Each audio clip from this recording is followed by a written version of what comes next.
This is the Western Bulldogs, both teams wanting a victory to sustain their spot in the top 8, and of course Western Bulldogs trying to climb the ladder. The game's about to start. There we go. There is a quick look at the ins and outs. Closey Fit Nivet in for the Cats, and of course Trelaw Norton in for the Bulldogs. Gallagher Garcia out for the Bulldogs. Clark Neil Atkins out for the Cats. We're about to get this ball bounced. It's a quick start here, so enjoy the game, folks. Geelong versus the Bulldogs. It's going to be beauty here, plenty to play for, and all the finals on show here because the 8 is not set, and we're in round 19, waiting for this one at the new stadium. The doggies will enjoy that. Bit of late, maintenance there. That's a big whippersnipper, or is that a pup? Some ground maintenance. Must have been some long grass ahead of this tonight. Looking forward to this one. Tim English is going to kick it off for the doggies through the middle of the ground. Libba's given the instructions, just bounce the ball. We want this one underway. All right, enjoy this one from GMHBA Stadium.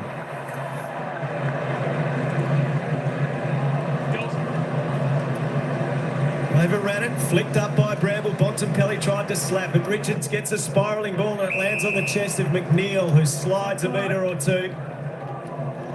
Illustrating the slippery conditions out there, given the heavy rain that's fallen. McNeil up towards half forward. Over the top, Jack Henry the spoiled. You can already see that the Bulldogs just wanted to give a couple of handballs, and then Richards decided, hang on, we've just got to take territory here, and that's going to be the key tonight. Who can adjust to the conditions? Does look very wet, underfoot, taking territory and just doing the fundamentals really well. Key to the game. Is clearly the heaviest part of the ground. Koning floated over the top. Blitzarms tries to get the hands free and does. Cats can get it moving to Koning. Tumbles it down the line. Rowan didn't complete the mark. Jure intercepted. Rowan comes back for more. Karmas sees it to the line. So at the first centre bounce, it was Bose who went to Liberatore. After that, centre bounce has moved. It's now being Bose who's moved on to Bontempelli. It looks like Manners come up to take the job on Liberatore. Cats have won 22 of their last 26 against the Dogs, but there's been a lot of close games in that lot. Richards, English, down the line, sliding in his Tui, got there just before the line, so it will be a throw in. Both teams happy to play with a spare behind the ball.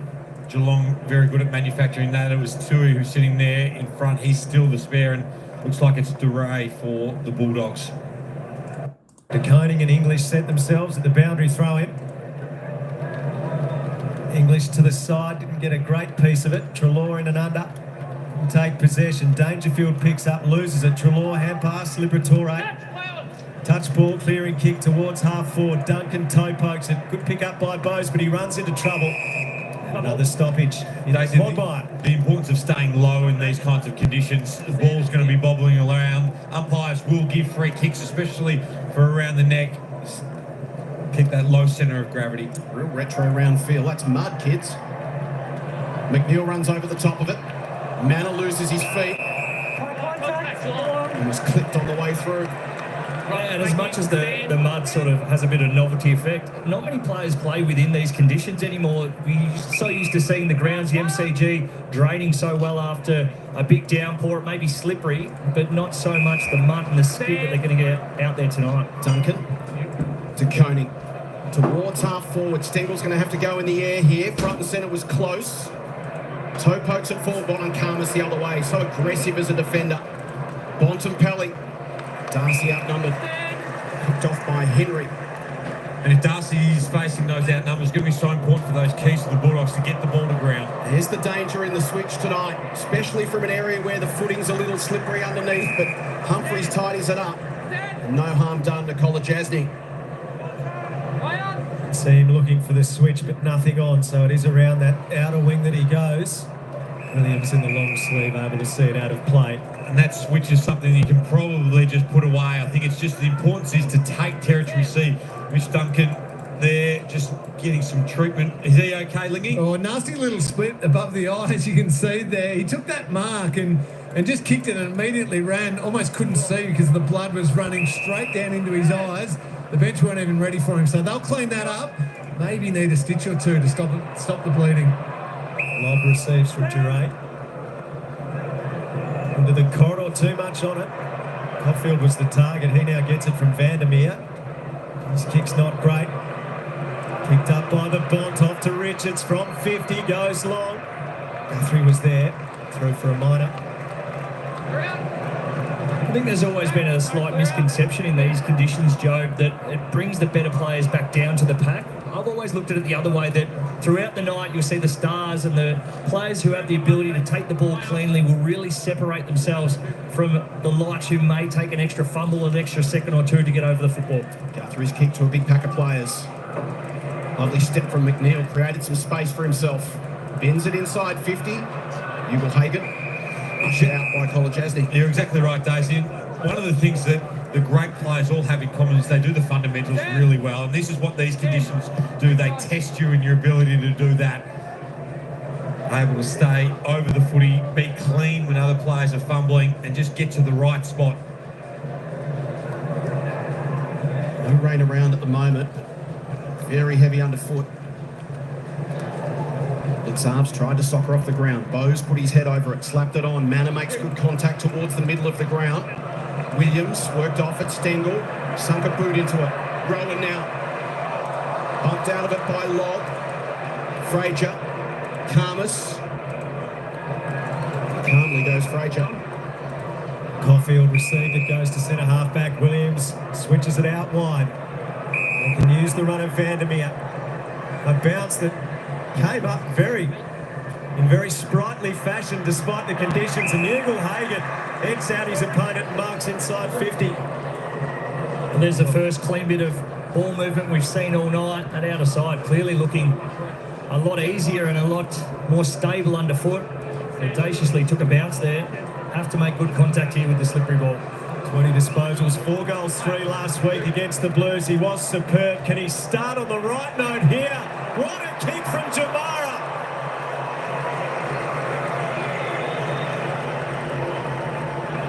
He loved it. He turned to the fans. I'm not sure he found too many Western Bulldogs supporters in the Gary Ablett Terrace, but he was delighted with that kick, and so he should be.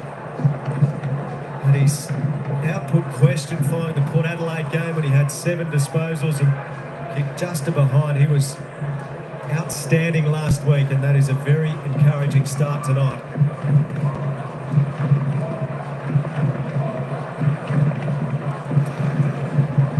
Just see Ugelhagen here, just that body work there, really clever.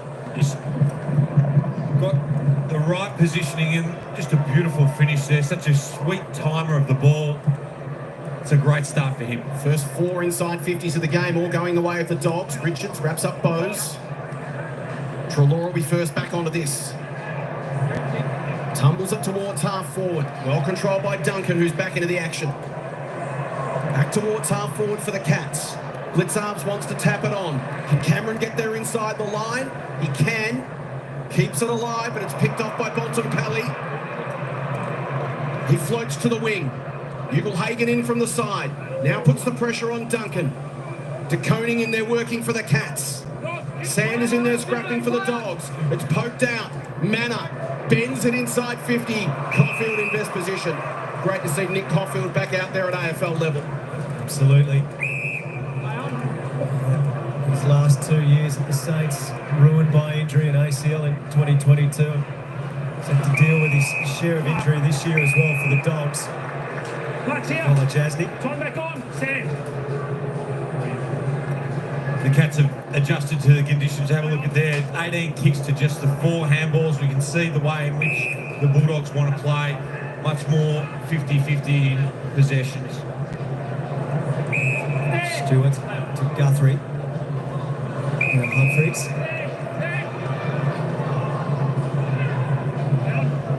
Young player. He's got Cats fans very excited. Kick goes up towards the half-forward flank.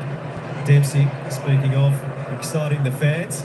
Liberatore extricates it. Richards couldn't win it. Rowan and Stengel there. Karmas takes on Rowan. He's bitten off more than he can chew, and the umpire has Showing serious leniency there. That looked a clear case of holding the ball. Is there such a thing? Depends who you ask. Yes, indeed. Rowan's handball. Dale comes. High kick back inside the centre square only momentarily though. It's cut off by Duncan. Got a couple of options. He'll hit the 45. This is Holmes. One of the most exciting young players in the competition, Max Holmes. Started the game well, Mitch Duncan, just reading the ball really well, already up to 5 disposals, just getting in the right position, understanding the conditions and where he needs to be relative to where the ball is. Take a great kick on a night like tonight. He's kicked 11-4 for the season. He's tucked it way left, going for that extra distance. Just see there that how compact the field is. Numbers from the Western Bulldogs, every player bar one behind that kick from Holmes going in, which means now they've got to readjust, make sure they get representation down the line. Bramble kicked to a 2-on-1. Morton the 1. Holmes took the mark. Stewart to Kolajasny. So Geelong patient here, knowing the Western Bulldogs still have numbers out. So by kicking it around the arc here, you can start to draw a few of them out and then try and plug it long to a hole when you've got a better look with the one-on-ones. Very short to Duncan. Time to Joel Selwood. I wonder whether the Geelong doctor had to go to the manual to work out how to put the bandage on. There is Nick Caulfield getting a clearing kick, and that worked out beautifully. Norton marks at centre half back. There's going to have to be patient. Norton, as you talked about, Daisy, all the Bulldogs players pushed up defensively to help out. Spotted Tom Liberatore getting the outside on Humphreys, but the youngster playing game number 4, Lawson Humphreys, did a good job, got it to the line. A fantastic pickup. He's been second last pick in the draft last season at pick 63. He's slotted in nicely, playing his 4th game tonight. And I think we can comfortably say there hasn't been a pick 63 look so competent at the level than what we've seen from that young fella in his first 3 games. Just looks like he belongs, doesn't he? Nana Blitzarves under pressure. Williams a slight fumble. English goes down, picks up the football, and then Close wraps him up. Yeah, Tom Stewart spoke before the game about he actually should have been in the team a lot earlier than what he was. How so good was his form in the VFL. On to Pelly, got it back. Out towards Waitman at half forward. How will the umpires see this? So a little bit of leniency we saw with the tackle on Karmas, not so much there. Top. This is Duncan. Holmes presents very short. He's ignored. Out towards the wing they go. English up over the top to spoil Parfitt. Got away initially from Richards. Waitman latched onto him. Interesting to see if the players ignore this side of the ground closest to it, just with how boggy and muddy it is compared to the other side. Certainly much easier to move the ball over the far side of the ground. Blitzarves and English tangle up. Dempsey off his hand. Richards knocked it to Treloar. He's been dominant against the Cats the last 3 games he's played. Here's Sanders. Sanders kicks towards Waitman. Got it. There is a dog down behind play.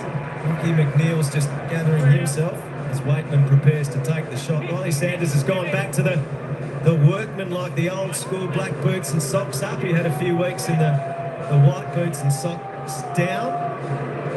Tommy's dad Adam likes the old school look. Champion player with North Launceston Adam, and a great bloke. So Waitman didn't get much on the kick, not enough elevation. And that is a missed opportunity.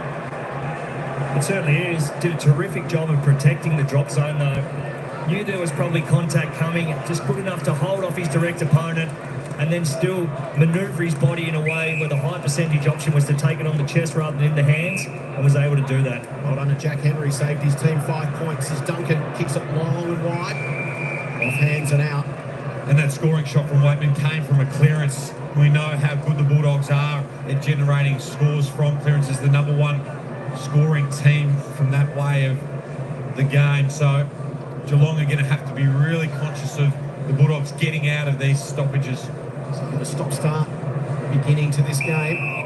And playing into what you're talking about, Joe, it almost feels like down here the Dogs are happy to play a bit wider, get a boundary throw in, get the stoppages because they know their strengths lie there, and maybe they can get something flowing from the amount of stoppages they've generated so far. Cats concede the most clearances per game. The Dogs the best in the comp at scoring from them, so it is an area that the Bulldogs will want to exploit. To Lingy's point, off the hands of Lobb. Karmas trying to get it to Duray. Well done, Stengel. Quick hands. Myers. Dempsey. Holmes' handball down the line. Another stoppage coming up. There'll be a lot of ground ball gets tonight, Joe. It suits the Dogs. 14-7 at the moment for ground ball gets. Yeah, they are very good at that part of the game, and it is certainly going to be, the way Mrs. State's going to be one tonight. Stengel roves it off the ruck contest, kick around the body. Trying to crash through was Henry, but Dale held his ground and took the mark. Well, in a day and age when we've got a stat for everything, kicks off the ground, Geelong have had 8, the Western Bulldogs naught. Dogs come out through Fraser, Holter. Kicks to the wing. Bateman through his fingertips. Duncan collects. Infield hand pass. Finds Stewart. His loopy ball. Bontempelli read the play. Intervenes and sees it over the boundary near the interchange. We should get a good look here of where both sides want to try and find their extra. It seems as if Geelong are happy to take it further out the back, almost like a goalkeeper. Whereas the Western Bulldogs happier to have it in that 30-metre kick range. Duray just off the 50 there. Mitch Duncan the spare for the Cats, standing at defensive 50. Socket forward, Stengel. High inside 50. Cameron tries to get into position. Karmas was out of position. Holding here first. So the umpire spotted on hold first. Yeah, pain against Gary Rowan there, just grabbed the arm. And short to Richards, Rory Lobb, repurposed as defender in the last month. Just need to be a little bit more subtle off the ball there, Gary Rowan. Holter, Richards, they try to work it through traffic by hand. Sanders throws it on the boot, but Darcy lost his footing in that heavy ground. Just the wrong moment. De Koning picked it off. Duncan running by, kicks towards Rowan on the wing, good hands. There was a time when this was routine to play in these conditions, and there was one umpire, Bill Della or Jeff Crouch, would be bouncing the ball in that mud all around the ground. It was a very different era. I don't know how many of the players have the long stops still, does he? I don't think metal stops are allowed anymore. I think that's actually been All the boots are now designed without them. correct, so probably a sign of how little the conditions are to this level, especially up that left-hand side of the ground. Darcy edges out to Koenig. Off the hand of English, Bontempelli tap towards Norton. Norton takes them on. Great tackle. Blitzarves will be rewarded surely. Stand up.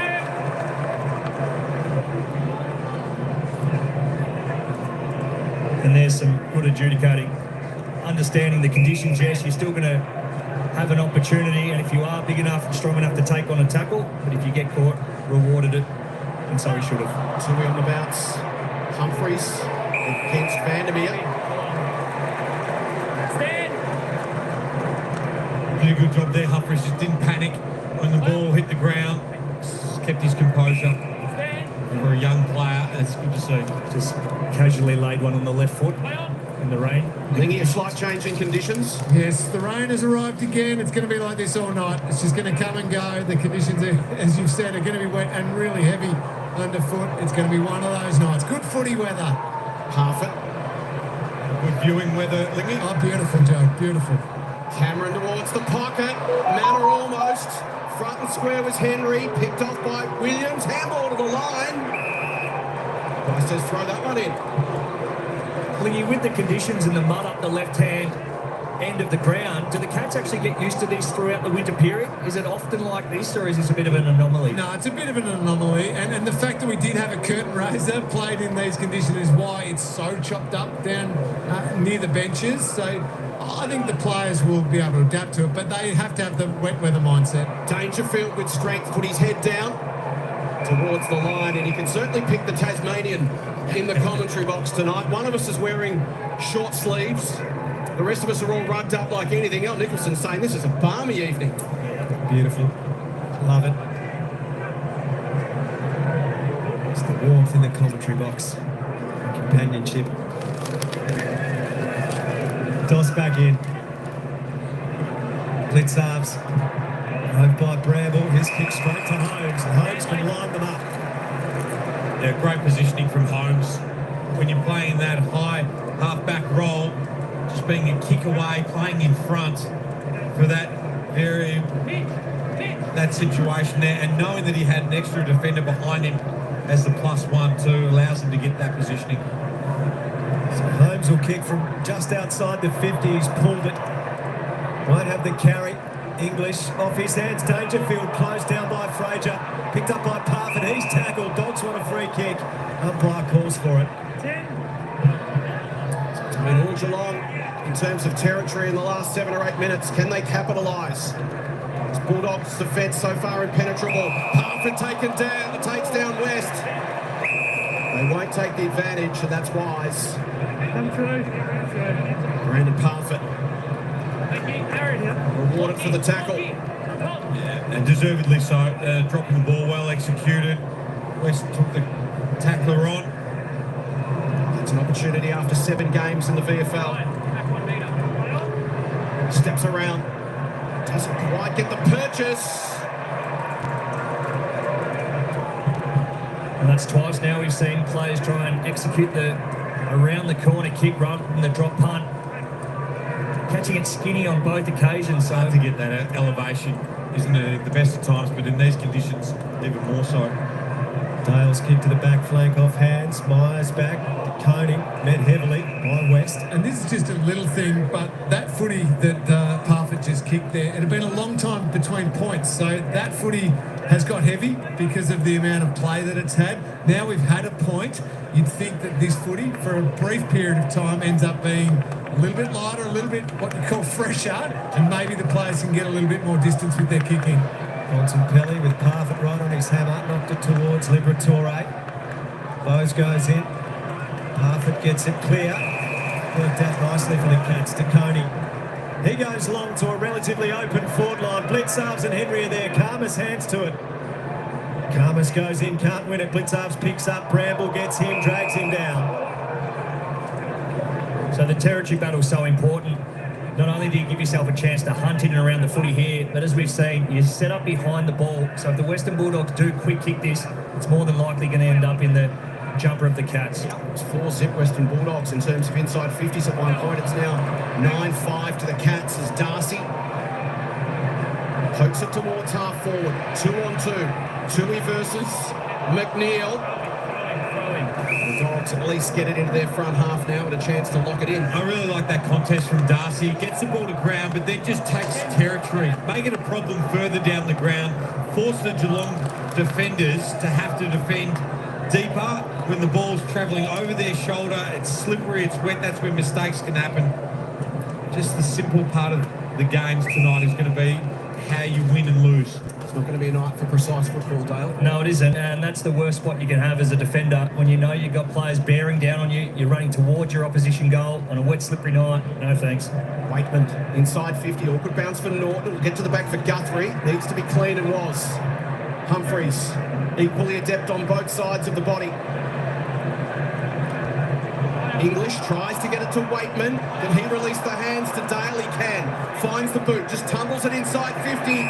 As the boys discussed, just get it in there and back your forwards to get on the end of it, and Sam Darcy has. Yeah, great positioning from the Bulldogs forwards. Have a look at Bevo. He's having some trouble. He wouldn't be able to see what just happened, but can tell him that it was his big, young key forward getting in the right position. The Bulldogs just playing the percentages really well.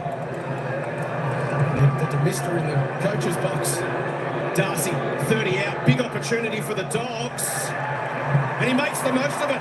They've kicked the opening 2.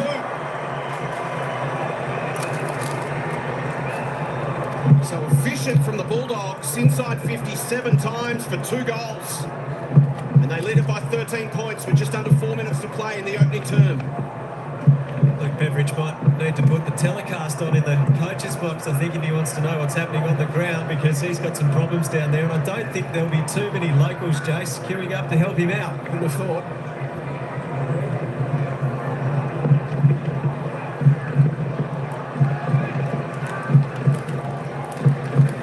Just have a look here, just getting the ball forward on the boot quickly, and then just reading it early before his defender. Darcy, fantastic there to get low, take the mark, and then finish. Important to be able to be effective and efficient in front of goal on nights like this. You're not going to get a huge amount of opportunities. Daisy, you said it might have been a scene out of Titanic. It's the 25th year anniversary of the movie, and Luke Beveridge is having some trouble. And certainly finding it hard to see, isn't he? It's, I don't know if the goggles and the bifocals have sort of frosted over as well. That is slightly problematic for the Western Bulldogs coach. Pushed off, it was Tui McNeil. A tumbler inside the 50. West comes to meet it. He's got Zach Guthrie for company. Thanks, Ryan. Set themselves. Muddy section at half forward for the Dogs, socketed by Riley Sanders. Tui couldn't get it again. McNeil, things open up for him. He can't get it to bend enough. Again, shot from a clearance. The Bulldogs just, they find ways to get the ball forward. Very, very effective at being able to score out of clearances. Duncan, low and flat, searching to the outer side. Good kick. Never gets on the end of it.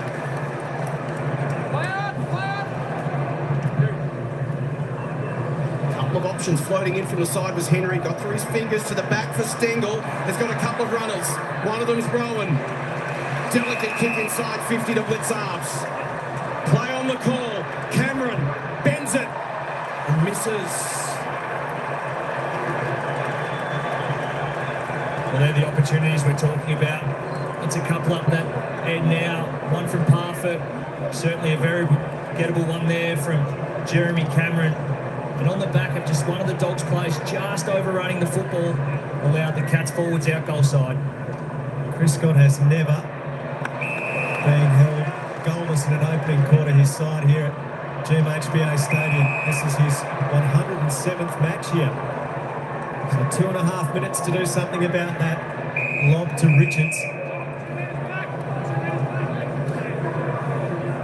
I wonder at what point Rory Lobb's had the conversation of how long has this been going on down the back line. Struggled away as a key forward with no real impact. Tried up on the wing. And now has gone down back and looked like he's been doing it for a long while. Well, that is very, very close. The boundary umpire right there as Dangerfield is able to take the mark. That's precision completely from DeConing. Poulter got himself into a position to mark but dropped it. The Cats are alive here, but it's thrown up.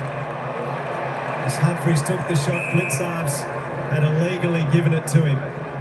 Very diplomatic there. Good call from the umpire. Just inside. Tim English. To the wing. Norton tries to work on Henry. He's trying to work him underneath it. Offhands Poulter. Tries to get it to Treloar.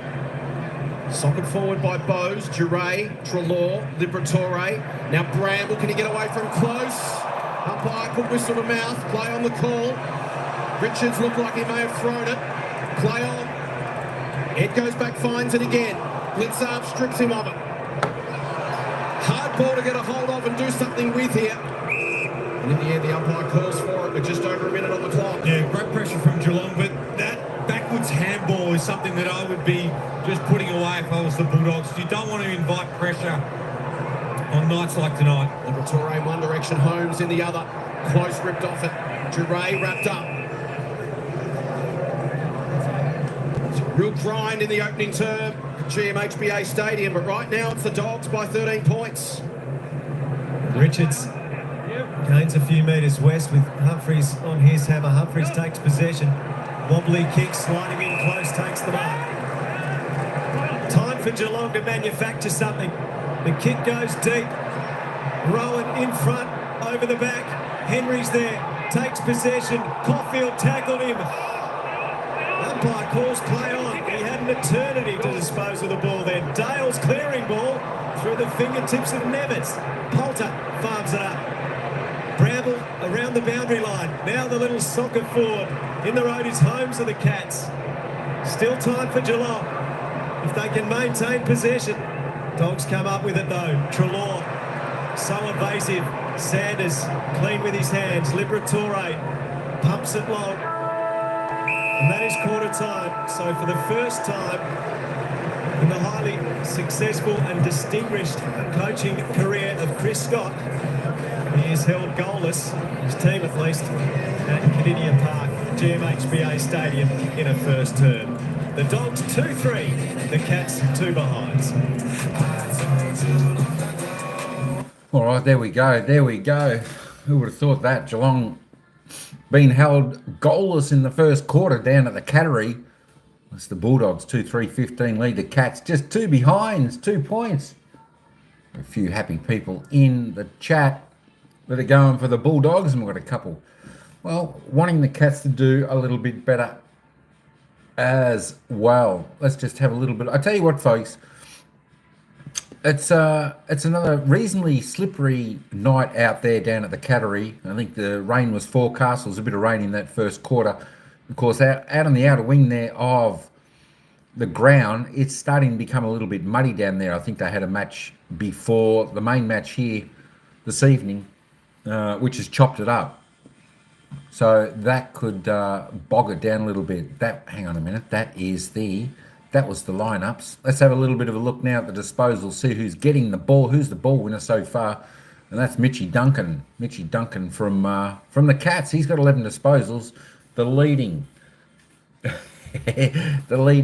disposal with 8 kicks, 3 handballs, 5 marks. Tell you what, you see it, Chris? You look a bit muddy. I haven't seen AFL ground look like that. Looks like a suburban footy ground with those mud patches appearing. Oh, they just cut the grass too short. But there we go. We can't have it always perfect like the MCG. Ed Richards, next best on 9 for the Doggies. 5 kicks, 4 handballs. There we go. 2 marks, 1 tackle, 3 clearances, doing well. Maxie Holmes with 7. Zach Guthrie with 7 there for the Catters. Adam Treloar, not going too bad. Broke a pack there, but the siren went. He's going pretty well there for the Dogs. Manahan, De Koning will be interesting to keep an eye on, see how he goes. He's a pretty good play there for the Catters. He's had the 6 touches, 5 kicks, 1 handball, 3 marks, 2 tackles, 5 hitouts, 1 clearance. He's doing it all. He's doing well. Bailey Dale, 6. Lucky Bramble, 6 there for the Dogs. Stengel, Lawson Humphreys there for Grease Lightning. There's one of your favourite players that you said to look out for. And one of the others. Who was the other one? Manning. Did we pass him? Oh, there we go. Manning's only had the 6 touches still with 5 kicks, 1 mark. So they're both in the game. Let me go up here. Where's the Bont? There he is. Marcus Bontempelli. They did a couple of reasonable things down back to clear the ball. Slow beginning still for the Bont. 5 disposals, 4 kicks, 1 handball. He's had a couple of tackles in the clearance. And of course, Tim English. He's had 9 hitouts there for the Doggies. Tommy Stewart's just had the 4 possessions. Let's roll down a little bit. Oh, Lua. He had a possession on the siren, which boosted him up to 4. Who else have we got here? Sam Darcy, just a 3. He's had a little bit of a slow start. We know he can be a damaging player there for the Bulldogs. He's been playing reasonably well in the past few weeks. Paddy Dangerfield, slow start for Paddy. With just the 2 kicks, 2 possessions. He's had a mark though on a tackle and a clearance, of course. That is the disposals, folks. Let me go back and see how far we are away. We're about a minute. What was I going to look at again? Oh, the goal scorers. We only had 2. That's Jamara Ugelhagen for the Dogs. He was the first goal scorer of the match. And, of course, Sam Darcy is the other goal scorer right there. I don't know whether we've got time for a little bit of a look at some team stats there. Just see the disposals. Everything pretty even. 89, 87, 64, 55 in the kicks. Reverses in the handballs. Inside 50s. The Catters are getting more options, but not converting. 13 inside 50s for only 2 behinds. Whereas the Doggies, 9 inside 50s for 5 scoring shots, so they're doing all right. That's why they had a nice healthy 55.6% efficiency inside 50 for the Dogs. Cats well below, they need to lift that. Even the disposal efficiency around the ground, they're both low there. Free kicks, 6-2. Catters way. I don't know whether that's got something to do because it's the Cats home ground, home game. Hit outs 10-11. Clearances 15-9.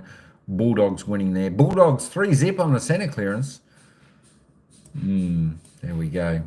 Geelong need to lift their area there. Stoppages 12-9. Contested possessions, there we go, 42-31. Not a great deal of difference. Uncontested, both getting plenty of the ball. Turnovers, well, the pressure from the Cats making the Bulldogs turn it over a little bit more. That's a little bit higher than they anticipated they wanted. Even 19 there for the Catters, a little bit much, but as I said, that could be due to some of the wet weather, wet, slippery marks. Cats on top there, 30-19. Marks inside 52-3 from the Dogs. Going well, going well. And contested marks, 4 to the Cats, and of course just 2 to the Doggies. There's the scores. Let's have a look at the tackles. The Bulldogs laying a few more tackles, 24-18. Inside 50, Cats on top there. Both doing their 1%ers. All right, let's get back to the game. The umpire's about to bounce the ball for the start of the second quarter. Here we go. So I'm expecting fireworks as we head to the second quarter. Get first use in the second term. Williams tracks it. Fraser there first. Bends it back towards the wing. Stewart goes up. Fisted to a dangerous position. Treloar, Bontempelli, English, outside run. Through the middle comes Bramble. Straightens up. Drills it deep to full forward. Waitman off his chest. Henry wrapped up by Poulter. And a beautiful build-up from the Dogs. You can see the frustration there for Cody Waitman. Yeah, did a really good job. Kept his space, didn't allow the Geelong players to get in there. Norton tries to rampage through. Couldn't quite get enough purchase on the kick. Stewart and Bowes. Blitzarves. Williams. Little nudge. Dogs hem it in. I'll be keen to see what the Cats change into this second quarter. I don't expect we'll see as many short marks around the 50. We saw them try and pull the Western Bulldogs out. On a night like this, you don't really have to react. I expect that to go long and strong a lot quicker than what they released it in that first quarter. English taps it down Dangerfield, tackled by Liberatore. And the umpire says toss it back in. Cameron Lee, one thing about the rain falling, it helps you gauge the breeze. What's the wind doing at the moment? Yeah, not a lot, Jace, to be honest. There's a little bit of a breeze, but now that all the stands are pretty well established here and the wind usually coming from the southwest, it's pretty protected, so wind's not going to be as big an issue. It's more the wet. Richards pops it out into space. Fumble from Poulter, has a little bit of time to find his left boot. Towards the pocket, Stewart couldn't complete the grab. Kolajasny versus Norton. Norton tried to toe poke to Bontempelli, who's bustled over.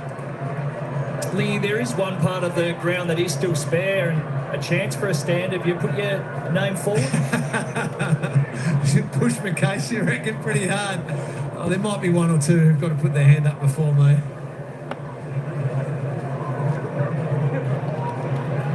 Koenig versus English. English takes front spot.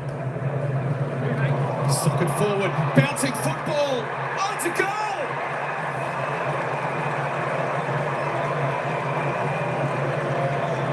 Ed Richards gets on the end of it. And in the mad scramble, finds his boot. Ball trickles through. Dogs have got the opening 3.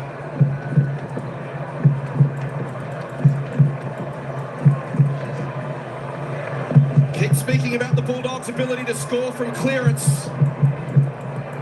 Well, their first 2 goals came from their key forwards. And their A goal directly from a stoppage. Well, this is where the football is. It's messy, but it's just being creative, opportunistic. Really clever from Richard. Just getting the ball forward. You never know what's going to happen. The ball's generally going to go straight when it slides. That's incredible, that finish there. But also to bypass Tom Stewart, who was the extra on that occasion. He was just sitting off the back of the stoppage, not on the goalkeeper position. That was superb from Bramble, so clean. Liberatore now inside the 50. Norton lurking at the back, legged. Colin Jasny desperately reaching out, giving away the free kick. And the clearances now for the Bulldogs, 18 to 11. We just saw again, just straight out of the middle. Get it in there quickly and clear free kick. 4-1 centre clearances. Umpire was right there. And the last two bits of ball movement had actually been clean. That one we saw off half-back that resulted in the Waitman drop of mark. But even there, it's an exit that's actually clean and to the advantage. Norton to give the Dogs the opening 4 goals of the game. He has pushed that hard left and missed everything. His goal kicking has been vastly improved this season, but that not illustrative of that. It's a big miss, though, to go 4 goals up in these kinds of conditions at this time of the game. Guthrie to the outer side off the hands of Myers, who then paddles it back to Henry. It's smothered off his boot. Manor wrapped up by Sanders, but fashions a kick back towards the middle. Close goes off the ground. Really clever. Dempsey couldn't find it, though. Cavalry arrives for the Dogs. English, Fraser, Bramble's been influential. Poulter floats a kick to 50. Waitman in from the side against Tui. Ball hits the ground. Dogs have got numbers. Bontempelli, it's smothered off his boot. Working hard to get there and create a contest is Darcy. Cats have got the numbers. Darcy takes down Tui. Good forward pressure from the big man. Yeah, awesome effort there. Not just that second effort, but the first one, to get in between the 3 Cats and then to follow up with a stoppage, another opportunity to score. Bontempelli closed down by Bowes. Tui around the body. Williams looking for support. Space opens up. A squaring kick in front. McNeil. Holmes gets the Cats clear, but only momentarily as Williams cuts in front of Stengel and takes the mark for the Dogs. He thrusts them towards full forward again. English separation. Norton up over the top. First bite, couldn't pull in the second. Cats desperately clinging on here. Waitman tackles Bowes and it will be a ball up. Yeah, but that's the kick. You want to go to the corridor and central in these kinds of conditions. Don't worry about the pocket. Just get it in there, get it deep. Let the forwards go to work. Dogs for the first 4 inside 50s of the term, as they did in the opening quarter. Bontempelli. Sanders will feed it back for Williams. Good pressure from Blitzarves. Forces the kick to the pocket. Darcy tries to slap it inside to the corridor. And gets a free kick in the process. Oh, it's really clever from Darcy. Just played the ball off, kept it in front of him to his favoured side. But just have a look at it here. There it is, the free kick is paid, but it's because he stays strong over the ball, doesn't lose his feet. Not easy to do when you're so big and tall like that. So he's going to step around for his second goal of the night. Pushes it across the face, and Job, another opportunity goes begging, but critically for the Dogs, at a night where conditions aren't conducive to their key forwards, they're causing problems, they're getting looks. Well, they can contribute in the ground. They're not just aerial players. Ugelhagen, Norton and Darcy, even though they're big key forwards, they can all get to work at ground level. Dogs about 25 possessions to 10 in this quarter, 4 inside 50s to none. Dangerfield takes a metre each. Stengel in front, knocked away from him by Gerard. And Al, that's come about because the Dogs are just simply outnumbering everywhere at the moment. They're getting across, working to the inner coalface of the contest, but also then being the next ones to arrive in that outer ring. The quarter's only been going about 7 minutes, and contested possessions is already +5, so they are just all over Geelong as far as their work rate to outnumber at the ground balls. And it's evident up here just how good they are at balancing the contest. They're not all just getting to the defensive side. They've got good balanced corridor, skinny side, forward and back of the stoppage, which means if it does spill, not only are you in a position to win it, but you've got options to then chain out and take the ball forward. Flung back into play. Through the hands of DeConey. It might work at the back here for Holmes. Quick kick towards 50. Frazier did well to kill the bounce.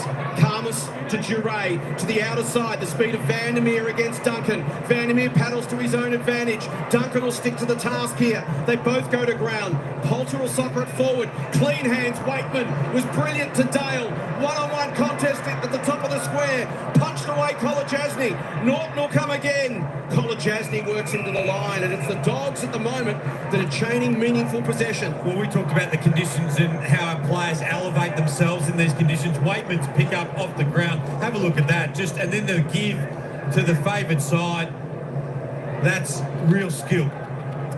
So the Dogs applying the screws on Geelong. Waitman tried to soccer. Stewart's clearing kick. Dale nudged off the ball there effectively by close. Manners kick towards the back 50. Nevitt couldn't win it. Bontempelli out to the pocket. Blitzarves to get there first, or the boundary. I reckon that kick from Manor is the mindset. You're better off just taking territory and getting the ball 50, 60 metres forward rather than trying to find a teammate necessarily. Make it a problem further down the field.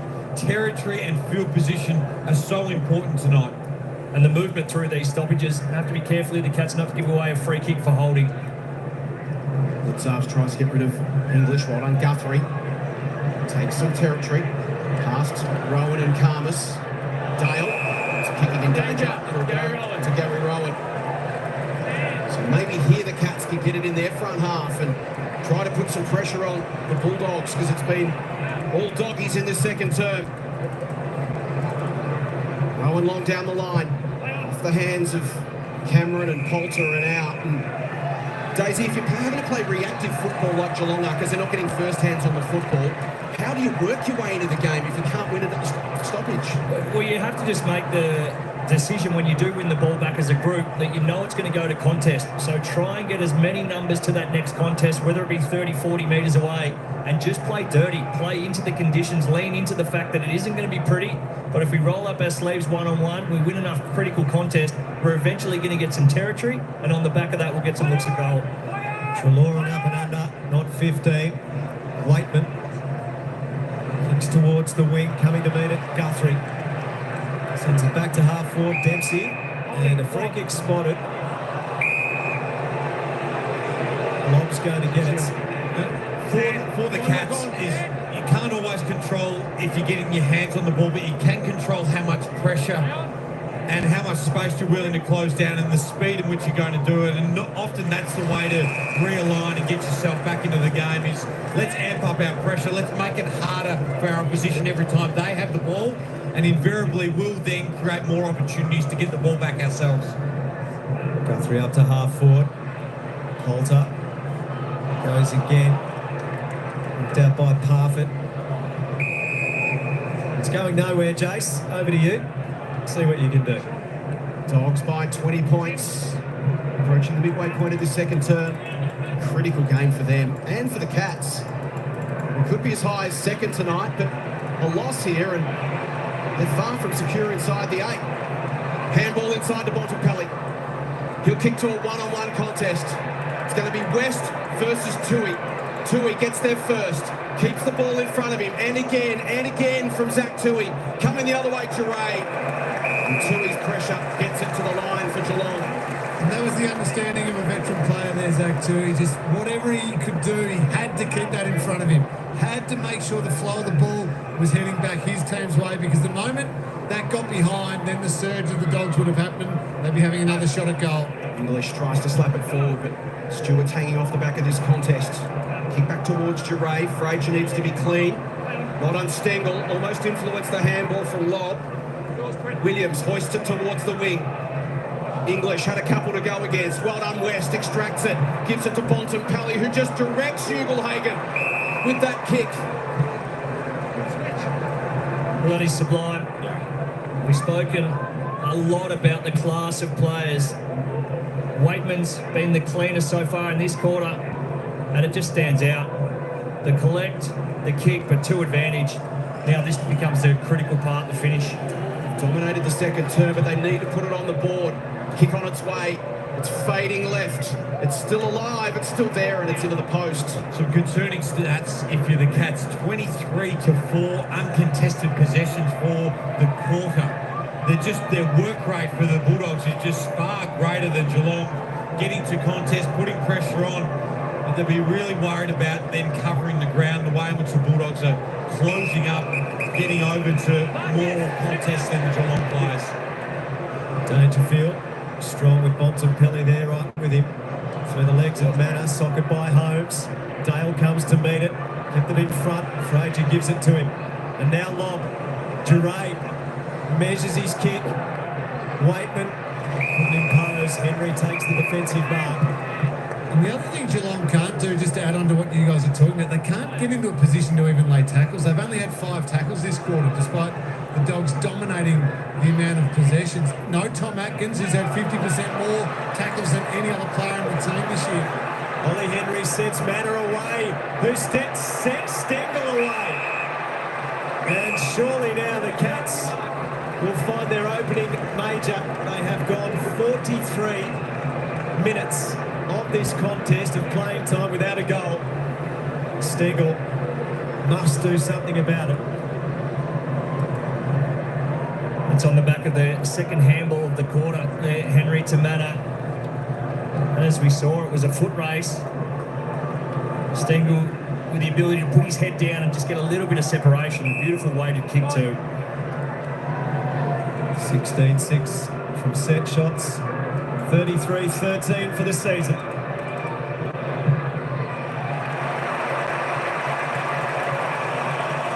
Geelong's first. A long time coming. As fans will hope how the drought is broken. When it rains, it rains.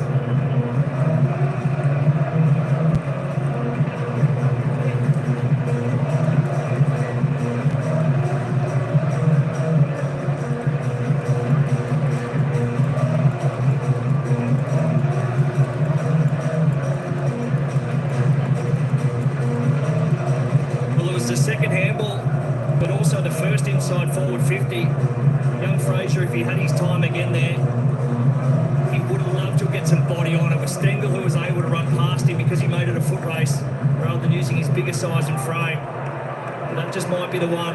Cats can kickstart their night off that. In fact, they've been clearly outplayed, but only a couple of goals down. And just 15 points as Richards has kicked towards Waitman. It just floats in. And maybe a chance here for a quick response. He gives it off. On the run. West. Across the face, it'll be a throw in the pocket. She's been impressive this quarter, particularly Waitman. Just how clean he's been, both at ground level, and we saw there having a real impact, getting up, hitting the contest, and then bursting back. He's creating some real headaches for the Geelong defenders. So Humphreys with the job on him at the moment. There is Humphreys, but runs into 3 Dogs. And they're so hard to defend here, the Dogs. Look at the movement, trying to get switches, trying to provide blocks. Darcy's tap was for Norton, who just tries to muscle his way through. Cats need to be careful here. Smart little tactic there from Paddy Dangerfield, giving the umpire some rubbish to slow things down. Darcy again into some space. Collar Jasny will step through some traffic with composure to Dangerfield. Karmas, Henry in there. Off hands, front and centre. Frazier just comes rocketing through. Off hands, ball in dispute. Frazier's little handball. Bontempelli in there. Well done, Guthrie, who's been huge in this opening half. One-on-one contest. McNeil went to ground. Duncan feeds it into space. Close picks it up. Goes down the line. Spearing kick. Well done, Cameron. Takes the crumb. Looks inside. Henry.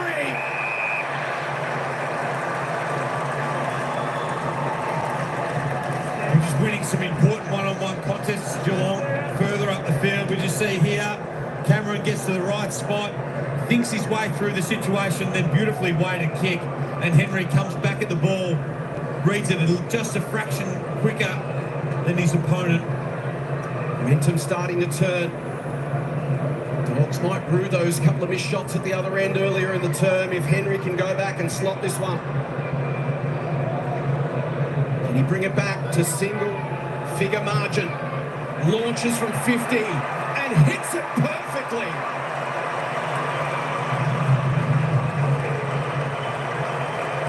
Beautiful long-range finish in these conditions. Ollie Henry's on the board. The Cats are back within 9 points.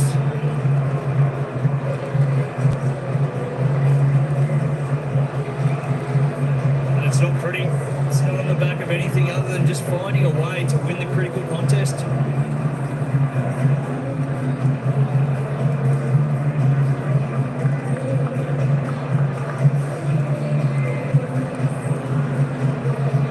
About just getting to the right spot, and then the good players think their way through all kinds of situations.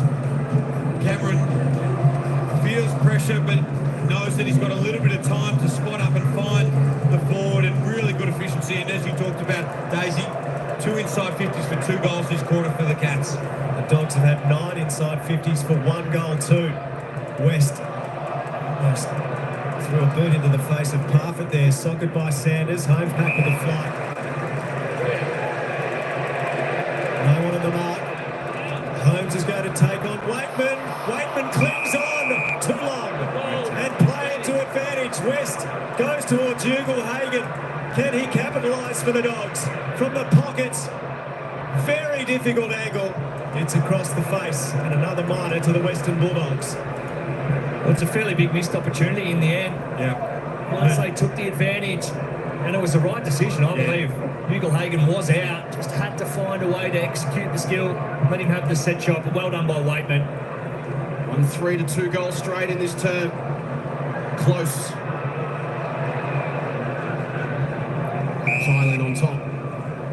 Next Holmes will back his leg speed and against anyone in the competition. Waitman just probably the wrong guy in these conditions. It's hard to turn angles, this kind of footing, and really good tackle from Waitman. One man up into the path of Dangerfield. Towards half forward, well on lob. Can't allow intercept marks in these kinds of conditions if you're a forward. Heads towards Darcy. Arriving just in time was Henry. Blitzarves tried to banana it, hit the wrong side of the football. It will be a Dogs ball centre wing for Bailey Williams with just over 7 minutes remaining in the opening half. Cats, with a couple of goals, have reduced the margin back to a more manageable 10 points. As Williams kicks to half forward. To the pack. Cleared the pack but holding on. Darcy pushed out by Jack Henry.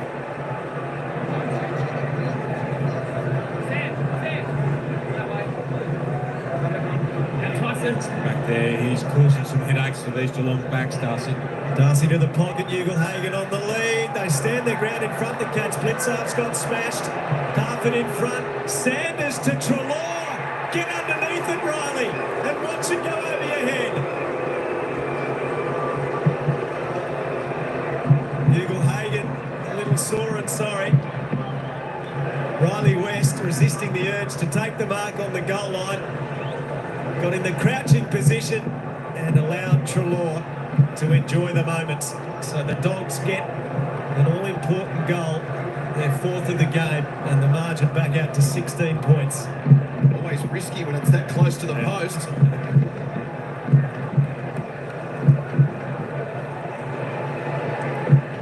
Well, it was a fantastic contest from Jamari Ugle-Hagan. Blitzarves did a really good job of providing some sort of cover, but he just threw the body at it to Jamara. And unselfishly on the line there, Riley West. Would you have done the same thing? You can never be too careful in those situations, Joe. I would have had to have taken the mark just to make sure of it. I wouldn't have wanted to, but I would have had to just for the percentage play. Yes. Always a good teammate you were. Cats win a clearance. Dangerfield pumps it high inside 50. Karmas attacks it in the air. Fist towards the line. Stengel can't control it. What a beautiful finish on the non-preferred from Adam Treloar that was. Yeah. After they've missed some opportunities, they've got one there that was probably a less than 50% chance. A massive night when these two teams met in Gather Round earlier in the season. Had 37 touches. So 8 tonight and now a goal. Joning tried to take it from the ruck. Cameron finds it on the ground. Nowhere to go. Kick forward, Bowes keeps it moving. Maybe for Stengel, bustled out of it by McNeil. Closest handball. Cats just surging it forward. Slapped away from Manor. Back to Cameron. Scrambling defence from the Dogs. This is the first time we're going to see the Dogs back line under a little bit of pressure. Has lived up the other end. Let's see if they can hold up now. English tries to slap it away from goal. Picked off by Dangerfield. Henry versus Karmas. Ball hits the ground. Close puts in the Shepherd. Allows Henry to pick up the football. Taken down by Caulfield. Close takes Karmas down. Ball underneath that pair. And Poulter's wrestled to the line by Henry. A couple of great efforts there from Brad Close. Won't be rewarded with any sort of statistic, but he got himself in the way. Got a little bit of time for Henry. Didn't amount to anything. Just a good team first mentality. Smashed by English, tapped by Myers. Parfitt towards Myers, closed down by Trelaw. Holmes, Blitzarves hard on the boundary, goes towards goal and misses narrow side. Narrow lead. 15 points the margin. Cats with 2 goals, 1, and the Bulldogs 2 goals, 3 in this quarter. Side 50s for the term now, 11-3 Bulldogs. Dale goes towards West, taken down by Blitzarves. Emerging was Manor. Henry couldn't find his boot under the pressure from Poulter. Richards tries to spin out of the tackle, does it really well, gets it to West. Looks downfield, just puts it in a space for Norton, knowing that it'll either be Norton or the boundary. Such a clever kick. Yeah, and Richards as well, just getting the ball forward in that situation. But as you mentioned, Dave, really clever. Thought his way through that. West realised that he was outnumbered, these forwards were outnumbered, and just took it to the boundary, took Norton to the boundary, but was subtle enough he didn't give away a free kick. Tonight for solid fundamentals and decision making, and the Dogs are doing that well. Kick from Liberatore just floats over Darcy's head until he picks it off. So you can see him looking and trying to find the spare, but it was Henry and Holmes, Duncan all just sort of defending themselves. If you are going to go and you are going to take that mark and you've got to spread, you've got to identify and make it really obvious to the kicker who the spare is rather than defending yourselves like Geelong did on that occasion. English with the long one. Humphreys up, Bontempelli at ground level, trying to give it off. Holmes took possession, gave it to Humphreys, who's dumped in a strong tackle. Ball comes free, Bowes kicks towards the boundary, and insufficient intent might be the result. Dale, Fraser. Trelaw's at the top of the 50, unattended. He's too far out to score. To the pocket, and Dale kept running to present. Bailey Dale made the sub, surprisingly, against the Bombers back in round 5. That move by Luke Beveridge has sparked something. His form has been outstanding for the Western Bulldogs. A really important metres gain player too, 638 metres gained last week. In these conditions, carry a line, get it out the back, but also follow up. Now a real opportunity. Never kicked a goal at this ground. Bailey Dale from a spot where some absolute rippers have been kicked over the years. And that is killed and seen through for a rush behind by Jack Henry. Harry Ablett from Gold Coast and Geelong. Superb goals from down there. Stevie J, yeah, slotted a good one. Jason Ackermanis. Another.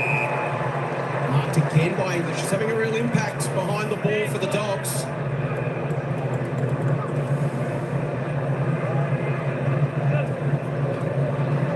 High kick. Fist comes from Blitzarves towards the line, and McNeil and Cameron see it over, but that's another stoppage inside 50 for the Western Bulldogs to try and manufacture something. They lead by 16 points. There's 15 inside 50s for the quarter, so they would feel like they need to get a little bit more reward for all their dominance. Only 2 goals for. See what they can do here. He gets on the move for the Dogs here. English got it down to the front. Sanders was his target. Bowes got involved. Bontempelli spins through, punches a handball to Sanders. Manor got involved for the Cats. It was critical.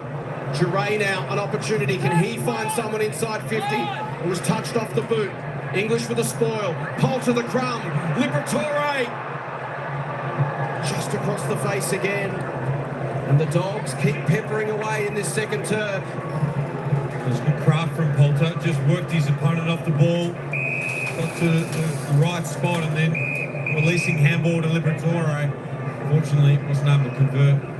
Just to highlight what you guys were talking about with the amount of stoppages, we've already had 47 stoppages, not including centre bounces. Average AFL game is 66. So we're on track to absolutely smash that average tonight. Yeah, absolutely, Lenny. Holmes, perhaps an audacious bounce on that wing. Came back to him obligingly. Lobb couldn't take the mark. Dale, Collin, Cameron over the top. It's their effort to get the ball out, say the Cats fans. Rory Lobb's doing a terrific job on Jeremy Cameron. 2 against 1 there, just found a way to halve the contest. Wait for your troops to arrive at ground level, then reset, find your positioning, go again. Trelaw strong at the coalface. Eagle-Hagan one-handed. Picked up by Henry. Can get a meaningful disposal. Sanders goes through, slick hands to Liberatore, to Trelaw, to Richards. Cuts back to his left boot. Norton favoured by the kick. Myers did enough to get in the road, and now sockers the Cats forward, but Trelaw, the road block, kicks towards centre half forward, and Bontempelli just clings on. Got Jure going by if he wants him. Bont's got more decisive ideas in mind. His kick's not great, far from it, and Nevitt sees it over the boundary. Been clean, Adam Trelaw this quarter, hasn't he? Just getting some important touches. He's had 4 tackles for the quarter himself, and just adds so much dynamic speed and pace around the ball for this midfield balance that they've got. Stoppage to stoppage game suiting the Dogs. Richards out of the stoppage. Well done, Henry. Off his hands and over the line. It's just allowing them to control the game. It's 2 really good looks though. The Bontempelli one, which I think was smothered. That's why it looked like it was skewed off the boot. But there was a shot there to Jamara. And the same with the tackle that Waitman applied. West took the advantage. It was Jamara who should have been the next link in the chain on that occasion as well. Just got to finish those plays. I understand that it is wet and slippery, but when you get those clean looks, both sides have demonstrated that you can execute good skills. It really has been a dominant performance by the Bulldogs this quarter. 17-3 inside 50s. You don't see stats like that very often in the modern game. And the lead is only 18 points, Joe. They lead the quarter by only 5 points. Myers tackled by Jure. Ripped away by Liberatore. Hand pass out towards Poulter. Boot to ball through the 50. Blitz arms going back. Norton comes to meet it. Just got boot to ball. Norton goes again. Eagle-Hagan picks up towards Vandermeer. Jure tries to spin through. Kicked it out of his teammate's hands. McNeil flipped it up. Poulter met strongly. Richards under pressure from Stewart towards the boundary. Humphries dealt with by McNeil. Richards keeps it in. Eagle-Hagan, Henry committed. Buffeted it. Stewart's kick smothered through the legs of Nevitz.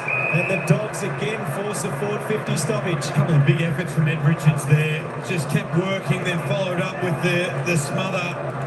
He's up to 8 disposals for the quarter. 6 contested possessions, 3 clearances alone. Sanders finds himself unopposed here. Here's Liberatore hunting it at the back. Bontempelli flashes across the screen. Liberatore picks it up. 2 in there scrapping. Been really slow to reset here, have the Cats. Defended for a long time. You can see just how the lack of communication and urgency in what they're doing just now. Cutting the tap. Bontempelli tries to control it. Trelaw receives from Liberatore to the top of the square. Important moment. McNeil, can he find his boot? He can, but can't quite find the goal face. That's one of the things as well that Lee touched on about how many stoppages there are. It's a different type of fatigue that stoppages force you. You have to play a different way. It's a lot more combative and physical. And when you're defending for as much as what Geelong has, it takes its toll.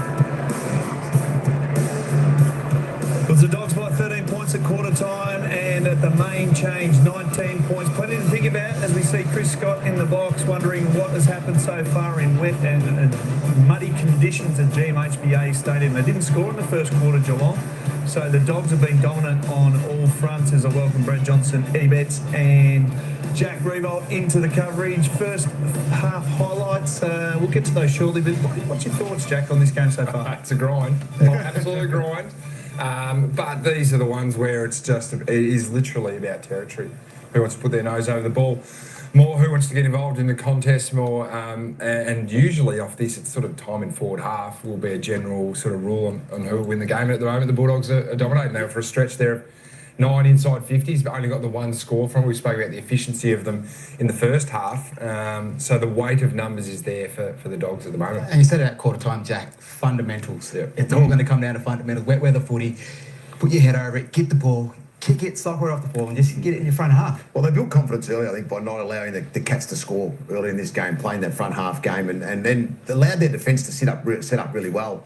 I think Carmus has been really good. Rory Lobb has been excellent so far because of the way they've been able to control the ground and obviously be cleaner around the contest to get that ball forward with effect, kicking it long inside forward 50 and letting them try and fight the fight down there. Yeah, contested possession's been good for them, but you can see their uncontested possession as well. So they have won the inside, and you can pour the focus onto the contested possession in wet weather conditions go. That's the fundamental, but there's still that outside. They've still been able to access a relatively narrow ground in GMHBA, and that's allowed them to move the ball more so from their back half, to get it over halfway, to get it away from the danger. Down by 4 in terms of inside 50s, but still leading on the scoreboard at quarter time and now up by 9. Like, in terms of the way the Doggies, they surge inside, outside the game. Like, it's a complete game, albeit it's a slippery game, John. But it's pressure. We saw that with Hawthorn and Collingwood earlier in the day. The fact that Hawthorn built really strong pressure around the ball and then executed with effect, as Jack said, with that first release nice, and then getting that ball forward and just giving some one-on-one opportunities. Not allowing the defence for the Cats, the Dogs, to set up, and they don't have a spare at all. They're out there, they're making an even number every single time, so there's a contest. It's not an uncontested mark to Geelong defensively. Well, they're plus 14 in tackles, the Bulldogs are. I want to get inside their 50s as well. So they've got 12 inside 50s to 5, so they're pretty spin up. All right, let's have a look at our first half highlights. Thanks to Telstra. Put simply, it's the Dogs' ball movement because they're leading on the scoreboard and they've done everything right so far. Yeah, we saw this one at quarter time. It was Sam Darcy just playing in front, and moments don't come as freely in a contested wet weather game, but it's just about making the most of them. You see Ed Richards just sort of lashing a left foot there and making something out of nothing. So the Dogs have been able to do that more so than the Cats.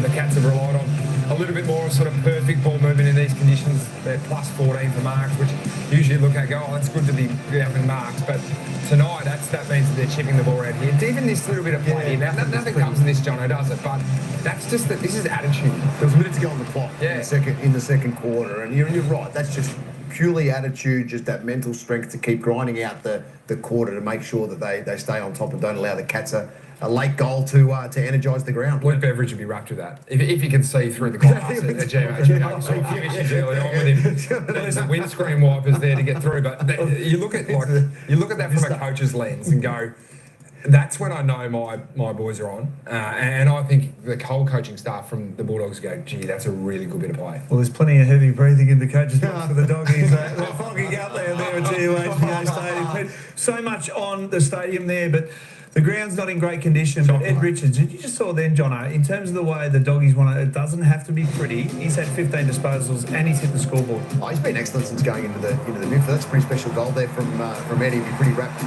with that, as his teammates were as well. Important goal in the second quarter. But overall, it's just his ability, I think, contest to contest. And we know how good he was at half back and being able to sort of just, sum up the contest well and get that overlap run from half back. Well, he's bringing that forward of centre now, which is, I think, really exciting for the Dogs and obviously their midfield makeup. Having the 3 left footers in there, or 4 left footers, I should say, in Richards, Bontempelli, and Liberatore, and Trelaw's a right footer. So therefore, they've got a different mix. Yeah. They are stepping left a lot, but they've got the skill on that side of the ball. Are you surprised that he's the one that they've gone to through the midfield? McRae's on the bench now, or not on the bench, he's a sub tonight. Yeah. And you think he would be the natural one. Obviously, Sanders comes in as well as the first round pick from last year's draft. But Richards' progression's been a really interesting one, hasn't it? Oh, it's been excellent. It's sometimes you throw a magnet in there and you go, okay, how's this really going to work? We can see the attributes, but is he going to be able to control contests? Is he going to be able to be physically enough to contest against some of the big bodies that are in the midfield and the pure champions? And he stands up. Eddie, it wouldn't be a Saturday without a barbecue, and you are. I've never had a barbecue. I've never seen the barbecue. Oh, you've never seen it? Never seen the barbecue. Well, this is our Saturday night barbecue, and if history repeats, when you get the barbecue, there's a big second half coming your way. So, who's getting it cooked tonight?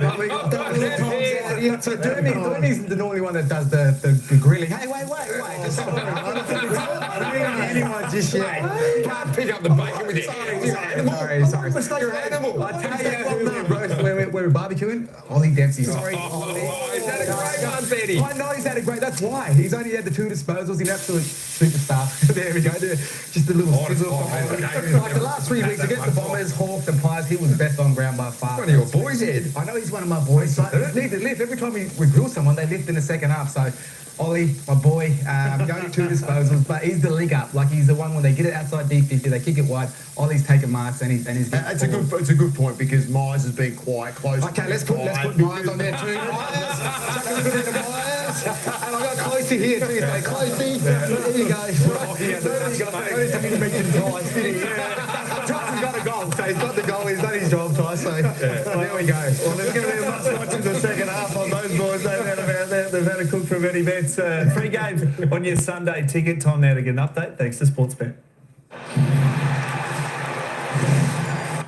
All right, while we're waiting for the boys to come back with their commentary, it's not a bad game here.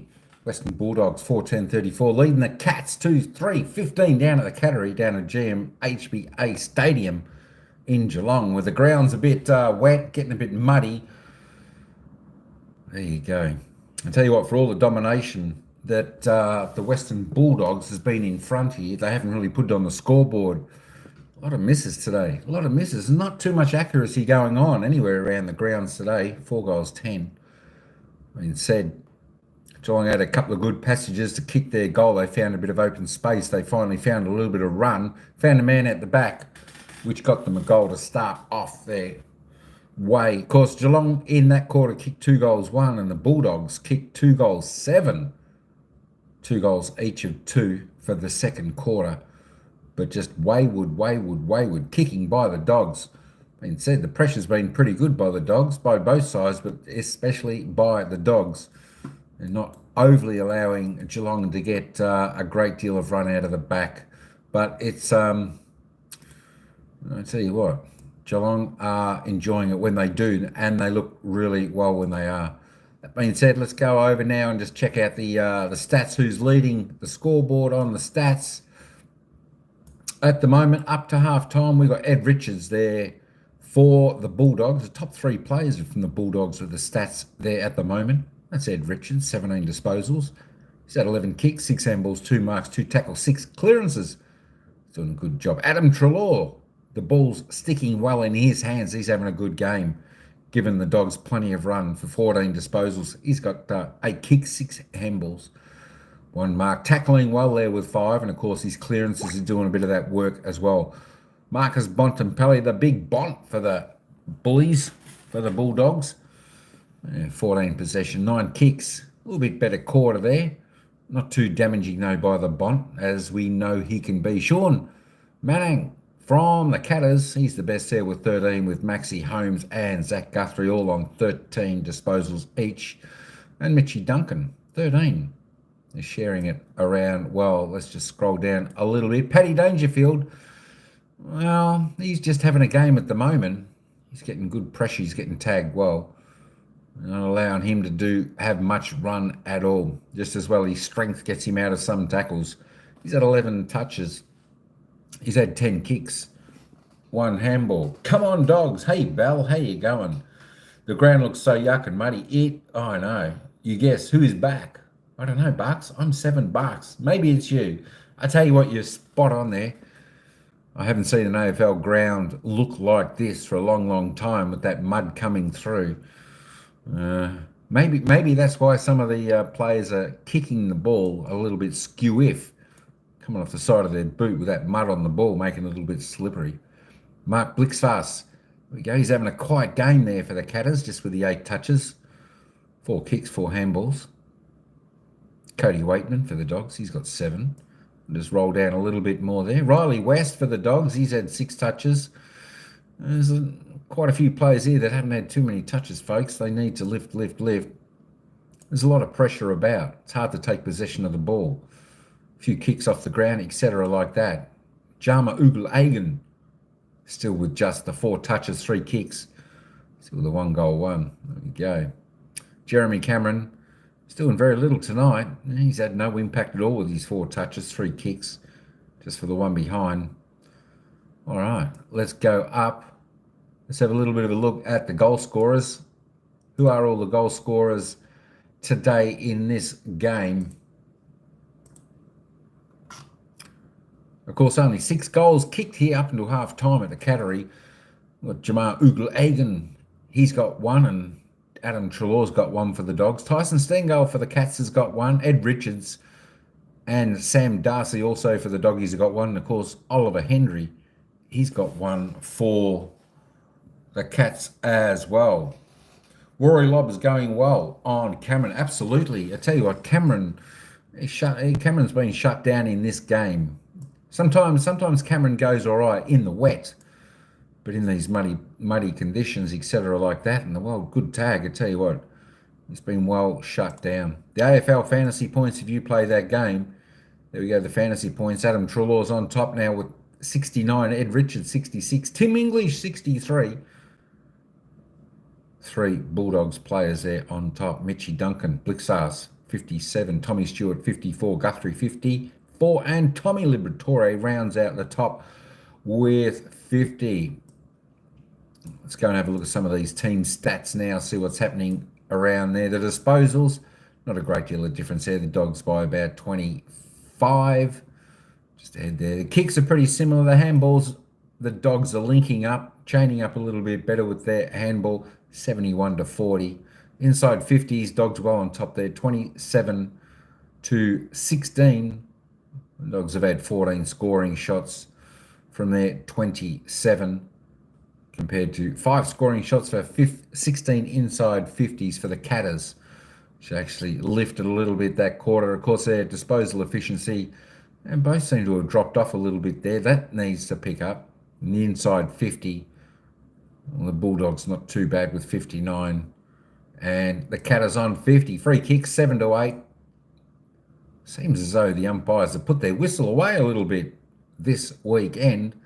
Even today's match, they didn't seem to pay as many as one would thought. And tonight's match also not as many. Let's have a look at the stoppages. Hit-outs, 23 apiece. The clearances, Dogs by 4 there. The centre clearances where they're winning that 4, 6 to 2. Contested possessions, Dogs. There we go. They're doing more of the hard yards there, as it shows they're 16 ahead on the contested possessions, 85 to 69. Uncontested, 96-70, getting that free player. Turnovers, 41-38. They're a little bit higher than their season's average. As I said, definitely due to the weather conditions, I would think. And of course, the pressure being put on by the Dogs has been pretty good. Cats not too bad with the pressure as well. Marks, the Cats a little bit more. They're on top there, 42 to 29. Marks inside 50. Well, the Dogs take that one so far at half-time, 6 to 4. Contested marks, a little bit stronger in the air. The Catters 6 to 2. Of course, we see the scoring. It's a low scoring 4 goals in this match here tonight, but it's a close one just the same. 2-3 to 4-10. Tackles, Dogs applying the pressure. 55 to 38. Cats need to put a little bit more pressure on there. Tackles inside 50. That's what you like to see. The Dogs 13. Cats 5. You need to lift. 1 percenters. Well, pretty similar. 24 to 31. They're both doing their job, both on season's average, a little bit more for the Doggies. All right, let's get back to the summary bit. Let me just roll this one up as I go. Let's go back here. We've got 4 minutes to go. 4 minutes to go. Let's just have a quick peek at the score over being played at the moment on the other grounds. And, of course, the game in Adelaide at the Adelaide Oval is between Port Adelaide and the Richmond Tigers. half-time there, folks. And it's Port Adelaide in front, 7-8-50. They're leading the Tigers, 6-6-42. If you're wanting to know who is the possession getters over there with the Port Adelaide and the Tigers, Daniel Rioli is the leading possession getter over there. Looks to be having a good game with 21 touches. Dion Prestia for the Tigers, 18. Dan Houston, Connor Ruzzi, 17 and 16 possessions. Jacob Hopper for the Tigers with 16. Ollie Wines, 15. Who else have we got there? Travis Boak, he's having 14 disposals. He's got a goal for Port Adelaide. Anyone else? Who else have we got there? Who else have we got there that we can have a look at?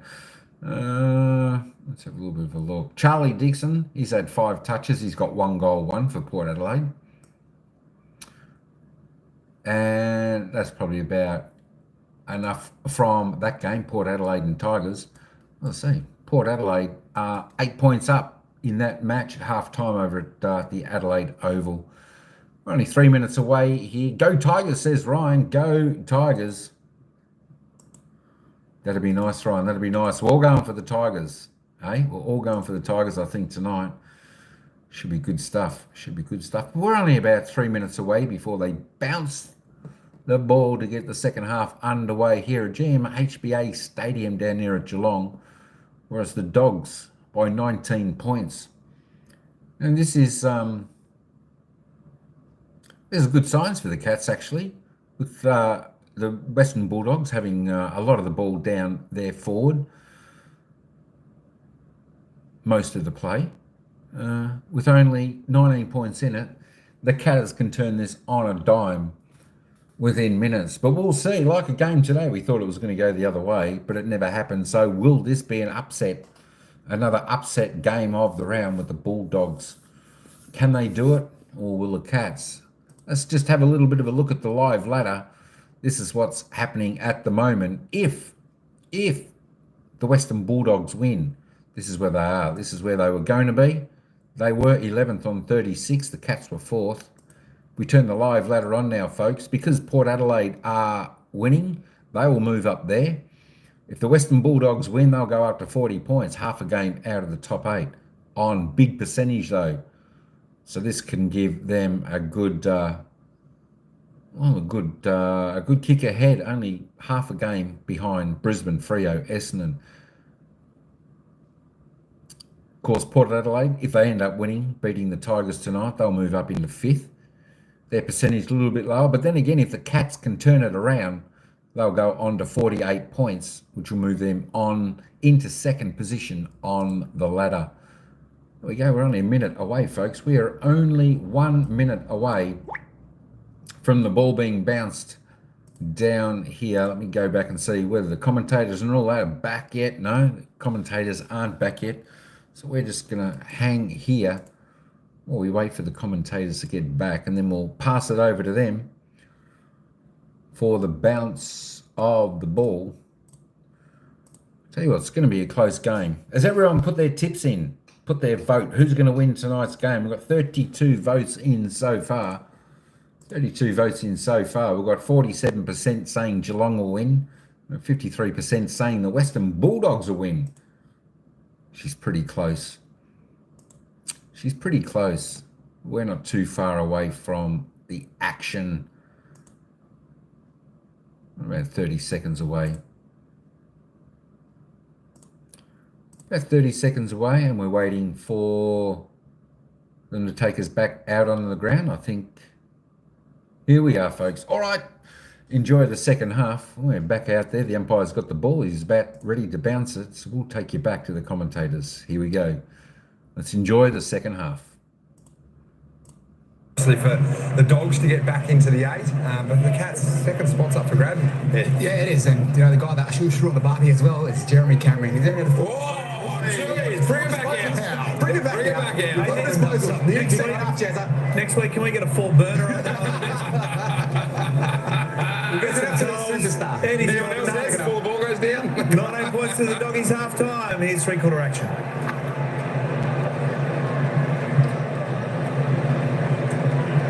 Good pick up, Ugelhagen, Bowes though, and Stewart. Get a hold of him.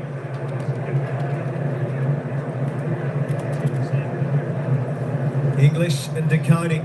Through the hands of Stewart it goes. Socked by Richards. Gets past Tui. West there with him. Trying to rip it clear. A lot of stoppages in this game inside the Dogs attacking 50. There is Stewart. Kick partly smothered. English wrapped up by Close. So just a little thing, it hasn't been pretty. They're already territory. Repeat entries inside your forward 50. Socket out of there by Bontempelli to a dangerous spot. It was an awkward one for Henry. Lost his footy. Ball still alive. Tui.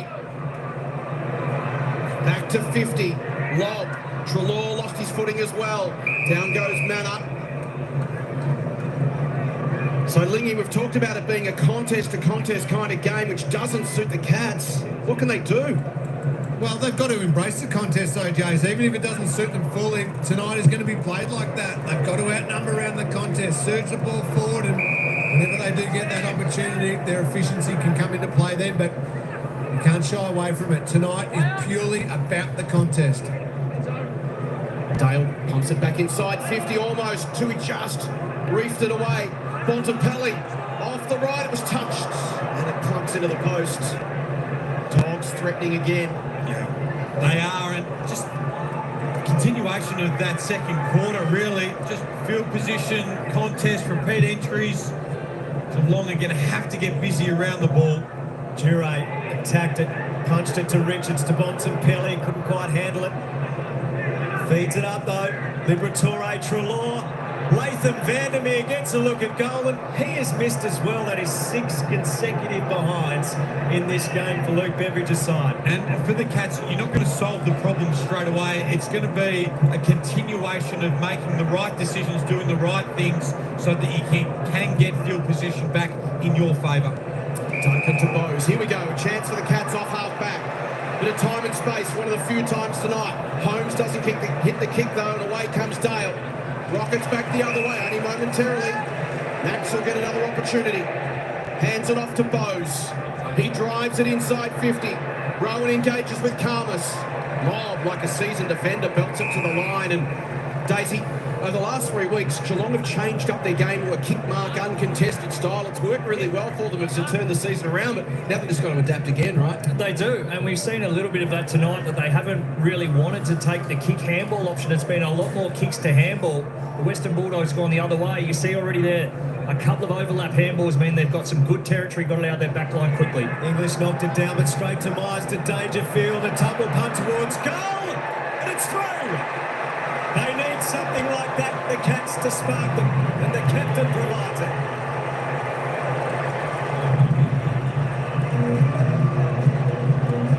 It was either going to be a Dangerfield goal or a Stegel cherry pick. He was leading the race, but Dangerfield had some congestion to negotiate and did it superbly. 15-point lead now. The Dogs were wasteful.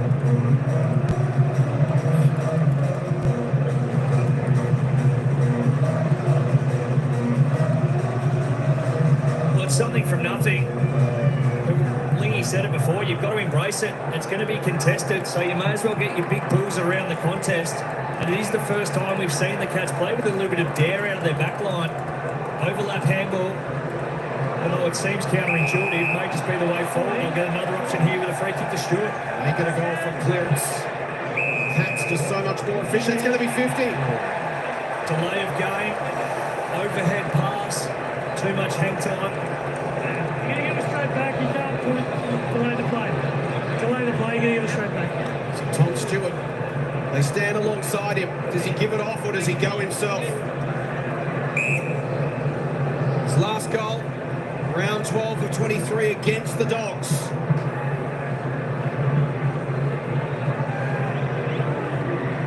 From 45 out, keeps it low, and drives it through.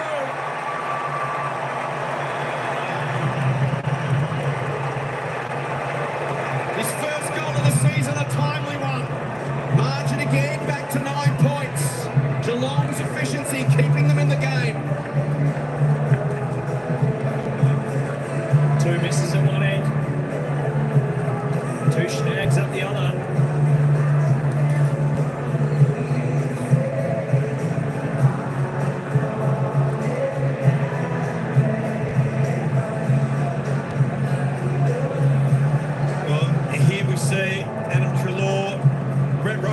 one of the best in the business, and the umpires is pointing to him, giving him the explanation that you didn't give the ball back quick enough. These conditions felt like it was a little bit harsh, but play the conditions, play the contest, and first 2 goals to Geelong. Here he is again, Stewart. Driving them to the half-forward flank. Lobb couldn't mark. Stengel gets busy. Kicks to full forward. Rowan's there. Dale couldn't quite take it. Calmly away. Treloar kicks to the wing. Up in front, unable to mark was Tui. Lawson Humphries round the body. Waiting underneath it is Cameron. The Cats with 2 inside 50s this quarter for 2 goals. The first 2 inside 50s in the previous quarter also resulted in goals. Now Cameron goes back with a look of intent. Rory Lobb wincing on the mark there, looking like he might be injured. Expect Cameron to roll around and maybe take him on. He thinks he's got the journey. He's pushed the kick well left and out of bounds on the full. So the kicking hasn't quite been there this year. No, but Tom Stewart just started this quarter really strongly. Just see that knock there. Rory Lobb a little bit injured, but Stewart 3 contested possessions, 2 clearances already, and a goal. So he in Dangerfield, they're the Bulls that you want to lift around the ball. They've responded early. Cameron and Lobb both saw after that collision. Kick from Bramble. Slap forward. Manor runs over the top of it. Ugle Hagen's handball did Sanders no favours. Liberatore, the fall-away handball, slick from Dale to Ugle Hagen. They need a contest. Waitman provides it. Now he's going to have to hold things up. Watch the numbers streaming past on both sides. They've got a train going on the outer side. Richards cuts inside. Well done, Guthrie. Waitman spears it into the path of Poulter. Rowan comes over the top. Infringes. Giray just sensed him coming. Important minutes here for the Dogs to respond. Geelong rallying in the third. Bontempelli into the hole behind English. And a really important kick for the skipper. Absolutely. Not easy to do, Bont. He had English in front of him, who blocks the line of sight of the ball. But as good players do, they just get drawn to the footy all the time. They know that, especially in these conditions, that you've just got to keep presenting and going. Fantastic from the skipper. 25-14 for the season.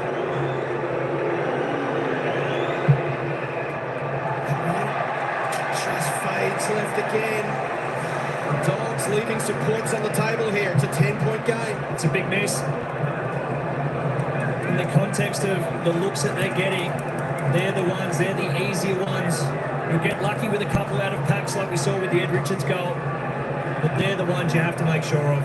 Bulldogs were 3-3 early on. Now you can see 4-13. Well done. Excellent mark in the pack. He has been a revelation since the move down back. Rory Lobb attacking the ball in the air, playing with real confidence.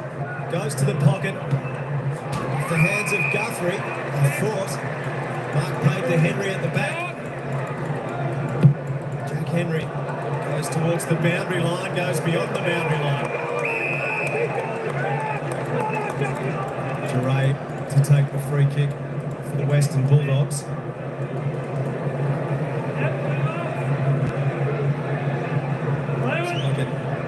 With a long one in again.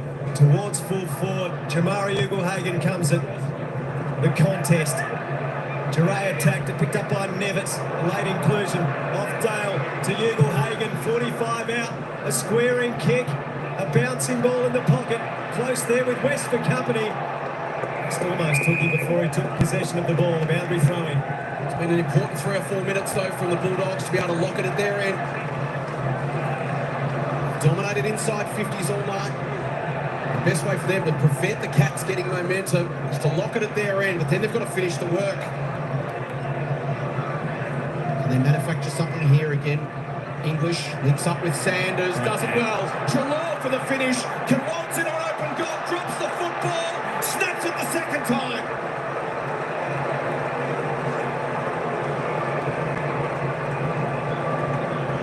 Time for Adam Treloar to have a fumble. Kicks his goal, critical one for the Dogs. And they push the margin back out to 16 points. 18 touches, 2 goals now for Adam Treloar to go with 7 tackles. What an impact he's having.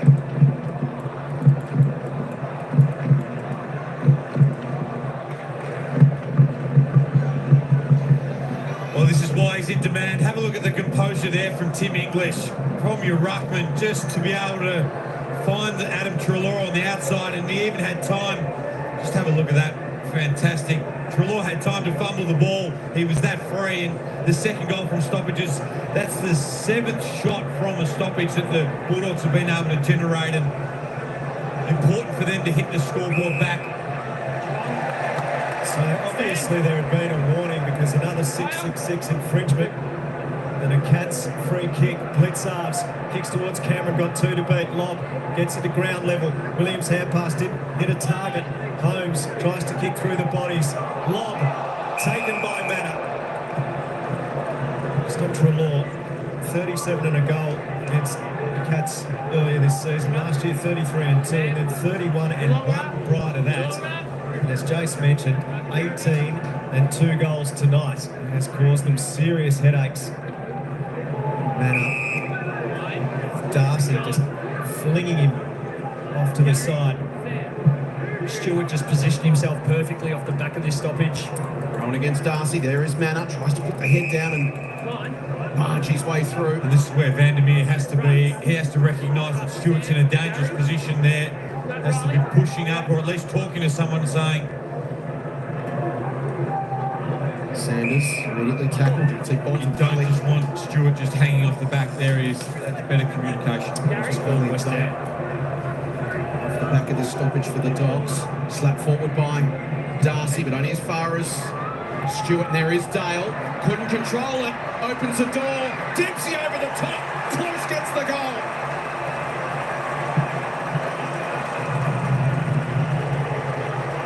And the Dogs had the numbers on the goal side of the stoppage, but the Cats managed to get past them.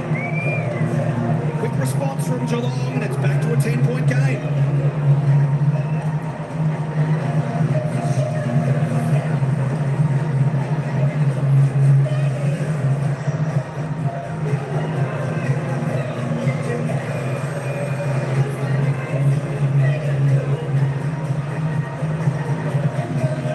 So Stewart's just sitting off the back of the stoppage there. We're talking about Leif Vandermeer trying to communicate to Riley West to pop back out. Didn't do so.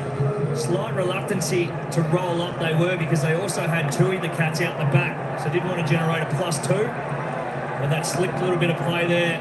All the classy smalls getting involved. Now the Cats again. Crowd starting to find their voice too.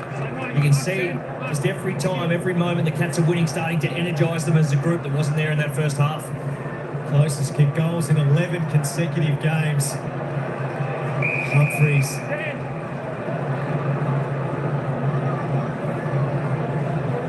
Feeds the hand pass to Colajazzi. Goes towards the attacking 50. Henry hands to it. Stewart, little fumble through the legs of Sanders. Stewart again. Lob picks up a tumble punt out to the wing. Vandermeer and Bowes both miss it. Poulter swoops in and spirals it towards 50. Waitman spoils away from Jack Henry. Norton caught, ball dislodged, holding the ball. Jack Henry's free kick. You love Waitman's just defensive ability there as a small forward, just to halve that contest to give another opportunity. Through the hands of Dempsey, beautifully rode by Close. Over the top to Stewart. Stewart can attack the goal face. He bounces it. It skids. It rolls. Well done, Bolton Pelly. Saves 5 points for his team. They're looking more dangerous. Stewart up to 6 disposals, 4 contested possessions, 3 clearances and a tackle, 2 score involvements. The Cats are certainly starting to purr. Right down the middle goes Rory Love with the kick in. Norton and Darcy are there. Richard throws it. Tackled by Close. Ball comes free. Sanders. Duray. Good vision, but didn't execute the kick. And the umpire almost signalled insufficient intent. I think he made the right decision there. It was clear that he was trying to kick it to the target out on the wing. Just a skill error. Darcy and Blitzarves. A decisive knock. Sanders pushed forward. Richards waits at the back. He's up towards Ugle-Hagan. He's got Colin Jasny for company. Picked up by McNeil. Loopy hand pass. Tui there. Good clean pick up. Brush McNeil. Feeds it forward. Bolts will come up with it. Poulter towards Sanders. Just a bit of hand pass underway under significant pressure. Now Dangerfield wraps up Richards' centre wing. And those efforts there, they weren't there in that first half. There was that little half a second extra time. Yep. That was closed down there. Perfect example of what Chris Scott would have asked for and demanded from his charges. And that's reflected as 16 to 11 tackles for the quarter. The Cats, they are ramping up that intensity around the ball. Feels like as even as it's been in general play all night. Manor pokes it. Myers inside 50, well done, Carmus.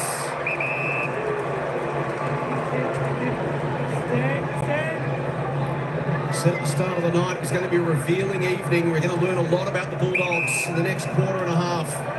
With Geelong surging at them. Can they maintain their composure?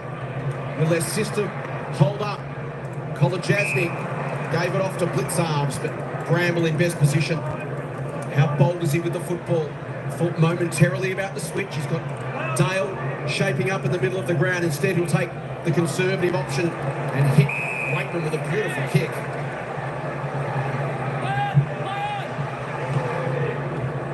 Waitman a half forward. Norton will come in from the side. Good effort, Bolton Pelly. Darcy pokes it inside 50. West versus Humphreys. They charge at the football. Riley gets there first. Can Vandermeer keep it alive? He's under pressure. Beats it back. Ugle-Hagan works onto his left boot towards the top of the square. They come from all sides. And Norton takes it on the chest.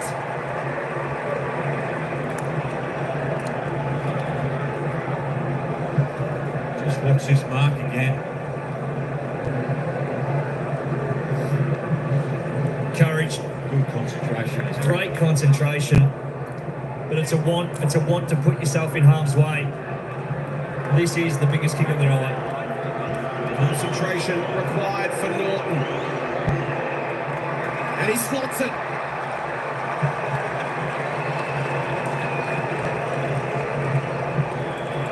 Back out to 15 points once again. Dogs have answered the challenge on a couple of occasions in this third term.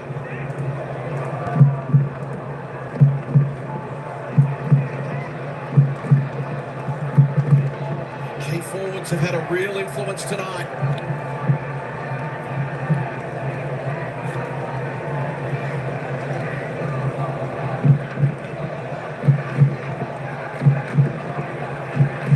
Big mark from Aaron Norton, and that's the fifth goal for the quarter. Lingy, it looks like things might have just cleared up a little bit, might be a bit easier for the players. Yeah, we haven't had rain for a little while, Joe, so that's fair to say. As you said, 5 goals this quarter compared to 6 in the first half. Still very heavy, though, underfoot, so it's still going to be slippery.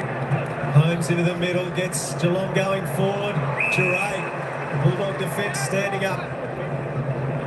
Fraser. He's going to try and switch Caulfield. Where to next for him, though?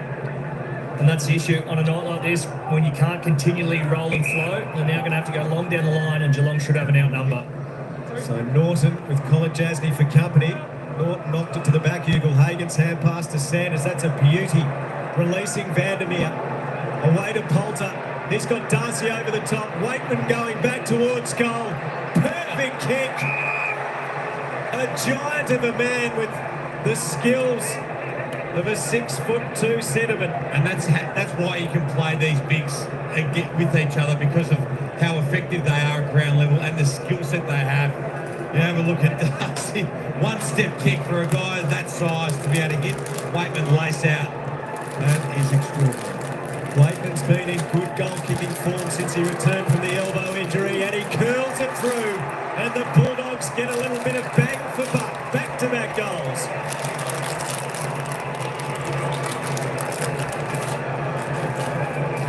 The Bullies are out by 21 points. Led by that margin, early in this quarter. By my reckoning, that is an equal game high, also led by 21 in the second quarter.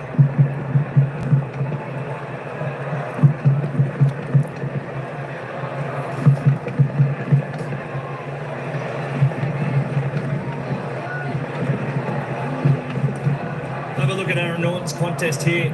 4 Geelong players at ground level. Jamara's hands, incredible. And just this kick, one step in the boggy part of the ground to lace out your small. Best look on goal. That's 3 of the tools involved in one play in an unusual manner. Beautifully executed team goal from the Dogs. Everything went right. Trelaw, Holter, look out, Sanders had to be quick. Pressure came from De Koning. Forced the turnover. Holmes, Parfitt, lovely handball into the path of Dempsey. Has to cut back inside while Unjuray. De Koning still there for support. Doesn't hit the kick. Dangerous one for the Dogs. Defence, well done. English. And well done, Karmas. Had to reach back to find it. Trelaw. It's going to be wrapped up by Close. I've got a pet bulldog at home. I know how much he salivates, but if you're a dog supporter having a look at those 3 key tools playing with each other, you would be salivating for the prospects over the next 10 years. What's it called, Joe? That's Benson. Benson the Bully. Benson the Bulldog. Kick towards the middle of the ground. Oh, well done. Coming through again was Guthrie, but Karmas in the best spot. Had some big moments tonight, Buku. Short to Trelaw, his 21st touch. Second only to Richards with 22. Holmes has had 20 for the Cats. Now to Log. Just need to understand here at some point they are going to have to go long down the line. They set it up so well last time, didn't they? Even though they were outnumbered, they had numbers sweeping past from the back. I'll try to do that again here. Ugle-Hagan gets it to Sanders. Sliding in to break it up was Close. Flips it back in his team's direction for Henry. Well played by the Cats. They win that little scrap. And Rowan takes it on the chest. Rowan. He's got Ollie Henry. He might try and fly from the side. Back with a flight. Oh, English owned it. That's what they've been superb at in these last 4 or 5 minutes, the Bulldogs. English on this occasion, but Buku Karmas has done it a couple of times as well. So that all that Geelong momentum that was building in this quarter had been taken away by intercept marks and then some really good ball use going forward for the Dogs. That's exactly right, Leanne. 20 to 6 marks for the quarter so far for the Bulldogs. Oh, Lever has an uncharacteristic fumble, but of course goes back and wins the day. Duray, Polter, West, an advantage by the kick. It's wide and out on the full. Feels like the Dogs are just getting numbers to the right spots more regularly. Yeah. Their stats are starting to look similar to the second and first quarter. 17 to 5 uncontested marks in the way of the Bulldogs. Notice on the Cats to switch things up here. What can they do to change the flow of this game? Tui. We know they've got the brilliance. We know they've got the firepower. Can they orchestrate enough opportunities? Long. Dale's handball was ambitious. It's picked off. Now a chance to Koning. Dempsey's got to stand and wait under this one.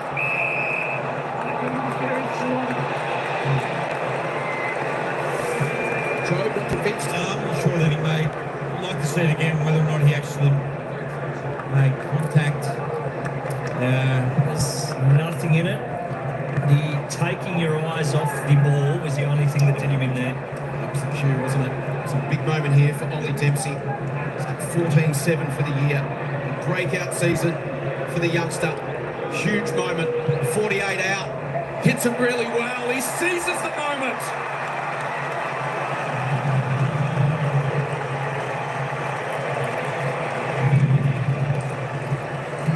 Such an impressive youngster.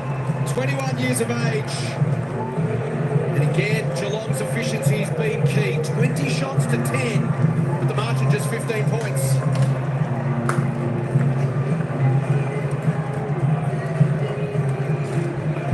Cats back to a much more manageable margin.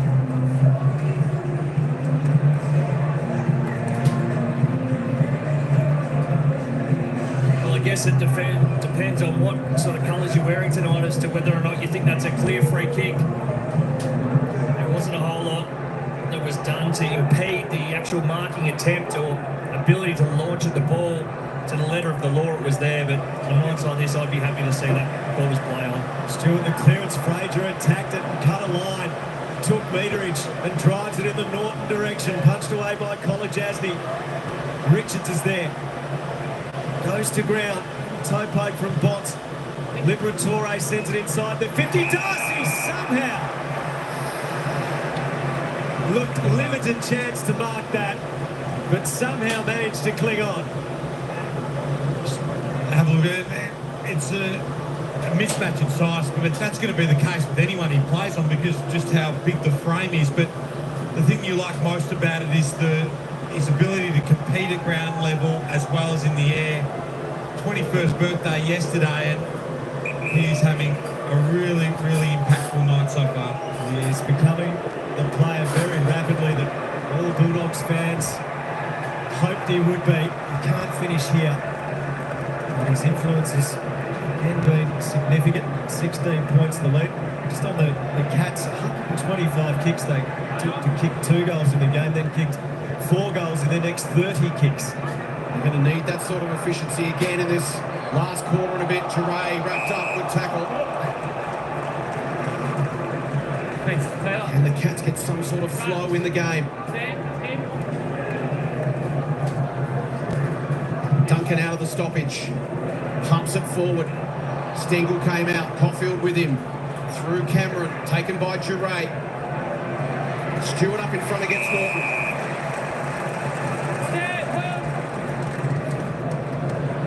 Humphries is going to stand and wait. Darcy comes across, forces a contest, then wraps up Guthrie, and they get a front half stoppage as a result. We've been singing his praises about how skillful, how big he is, how good he's marking. That's tackle number 8 for Sam Darcy. That's his career high and an equal or now a game high as well. Remarkable. Liberatore goes hunting it, just knocks it away, keeps it moving. Dog surging inside 50. Holmes goes off the ground. He's got Richards for company, flipped it into Blitzarves, and well done. The kick off Rowan into Bontempelli. I still can't get over how quickly Darcy was able to close down that exit. He came from 30 metres away as a minimum to get involved. They're obviously long legs and long striding, but it all seems in sync and it covers the ground quite quickly. It's going to sting on a cold, wet night. Oh my word. He was ringing out that forearm. Marcus Bontempelli Myers hacked the kick, and that will be paid. Trelaw. Fans throwing tape measures over the boundary line as the kick goes to full forward. Out comes Darcy again. Couldn't take it. Wakeman giving Tui a few nightmares. Stewart couldn't handle it. West paddles. Hand pass Vandermeer. Richards on the non-preferred. The Dogs.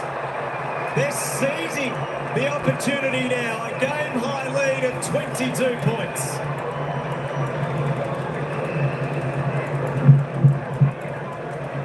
So Richards, the Bulldog forward pressure was telling.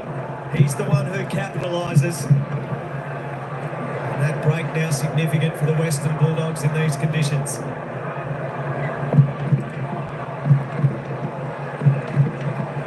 Two goals for Richards, 2 goals too.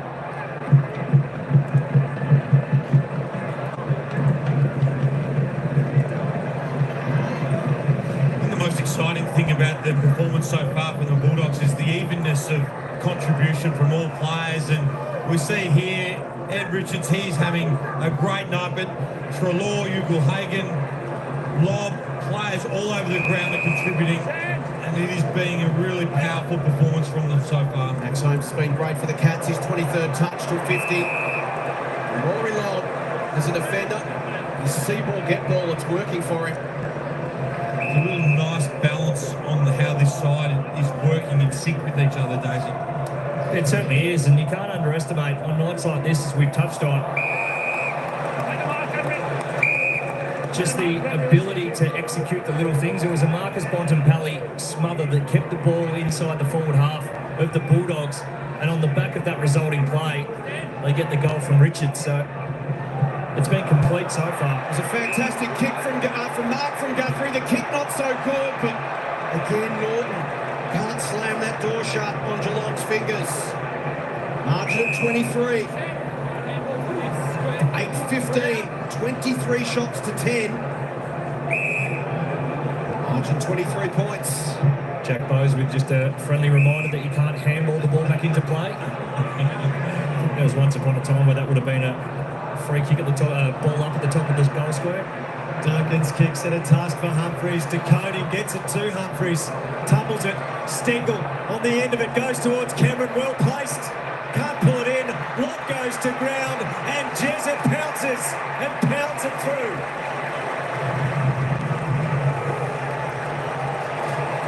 Geelong gets an urgently needed reply. Jeremy Cameron's first goal of the night. That cuts the margin to 17 after Norton missed the opportunity at the city end of the ground. 23 now to 11 the scoring shots, and Geelong hanging in.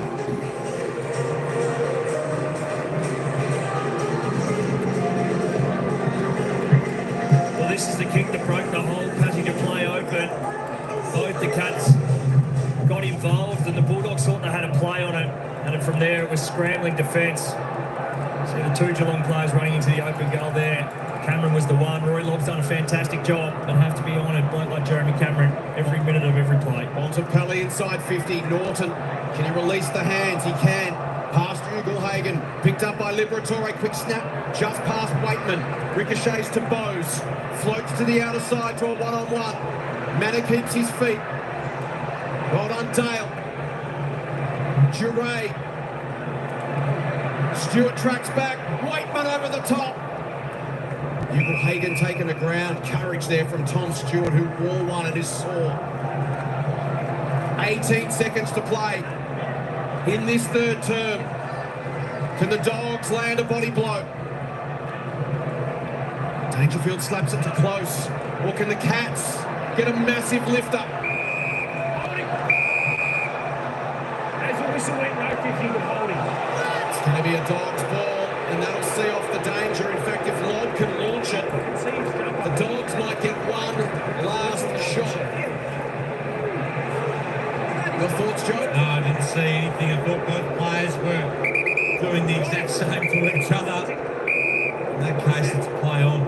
We'll take the conservative option, and they'll head to the final change with a handy buffer. Dogs by 13 at quarter time, 19 at the half. The Cats came at them a couple of times in the third term. Dogs have held their nerve, and we head to the final change at the Cattery. The Bulldogs 8-15-63, Geelong 7-4-46. The Dogs by 17 points on Saturday night footy. All right, folks, three-quarter time here at GMHBA Stadium. And it's the Bulldogs 8-15-63. They lead the Cats 7-4-46. Of course, the Catters there. They put on 5 goals, 1 to the Bulldogs, 4 goals, 5. The Dogs had all the answers for the Cats. When the Cats got a goal, the reply came. Of course, it's going to be, well, it could be a little bit tough for the Catters to come back here on a wet, boggy type of ground. But, you know, it's only 17 points of difference. It's anyone's ball game still here at the game tonight. It's a cracking game.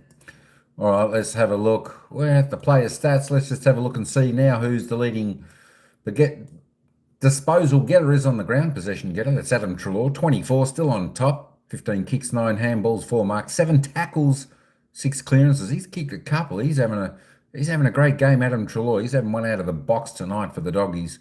They certainly need that if they're going to get over the top of the Cats tonight. Ed Richards on 23. Maxie Holmes, 23. We'll roll down here for everyone. Marcus Bontempelli, he stepped up a little bit in that quarter. He's now up to 21 disposals, 14 kicks, 7 handballs. He's got a couple of marks, 3 tackles, 7 clearances. He's doing quite well. Yet to kick a major, of course, but his presence and all he's doing is great. Tommy Stewart, 20 for the Catters, 17 for Sanderson. Liberatore on 16. Mitchie Duncan, 16. Manning on 14 there also for the Catters. Tim English, 13. 30 hitouts. They'll be finding it a little bit tough work in the heavy conditions tonight. Paddy Dangerfield, tell you what, he's been quiet. He's only had 12 disposals up until three-quarter time. Just the 11 kicks, just the one handball. He's had a couple of marks and 5 tackles, 5 clearances. He's kicked a goal, but he needs to lift if the Cats are going to get over the line in this game tonight. Just roll down there. A bit of a look at your players' stats.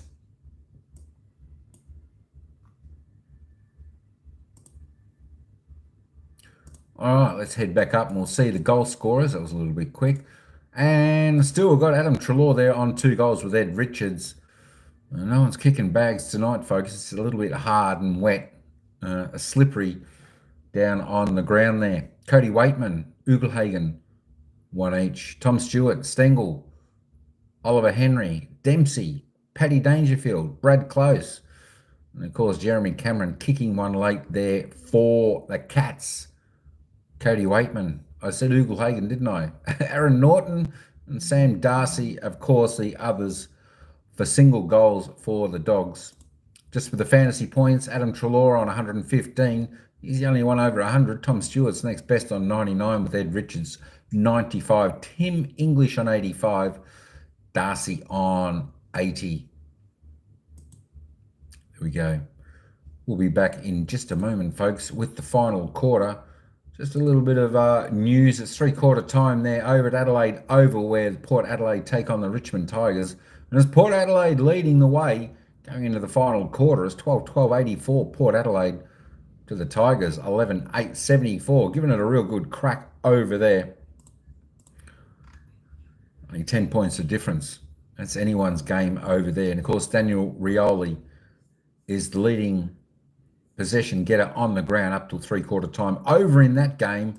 And Ryan Mansell is the leading goal scorer with 3 goals over there. And Connor Rosé for Port Adelaide with 2 goals.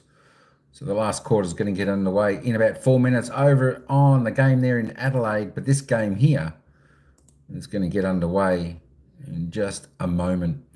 We might take you back now live to the commentators as they give their commentary. And they'll take us to the bounce for the final quarter. To win, because they can't just let Adam run freely like that. He's got the 2 goals, 24 disposals. He is running riot on the Geelong midfield down there. And I think Ed Richards is the same as well. Yeah, Ed Richards, you're spot on. So both got 2 majors and 23 disposals for Ed Richards. But that's the night in itself. It's a surge mentality. Midfielders are pushing through. It's not pretty. The forwards aren't getting it laced out. And in terms of the forward pressure, Eddie, for the Bulldogs, it's been a real standout. Yeah, it is. Their pressure's been on all game as well. So they've had the 19 tackles inside 50 to the 11. So when the ball gets in there, they're tackling them. And then they had the 11 marks to 4. So they're doing it both. They're marking in the air, and if they're not marking it, it's coming to the ground, they're laying the pressure. And if they're smalls and they're talls, Big Das has laid a few tackles down there. Cody Waitman's been busy down there. So they're running right here. And there's a stat, Dicko. 61 times Bulldogs have played down here. They've only won 14 of those matches and drew once.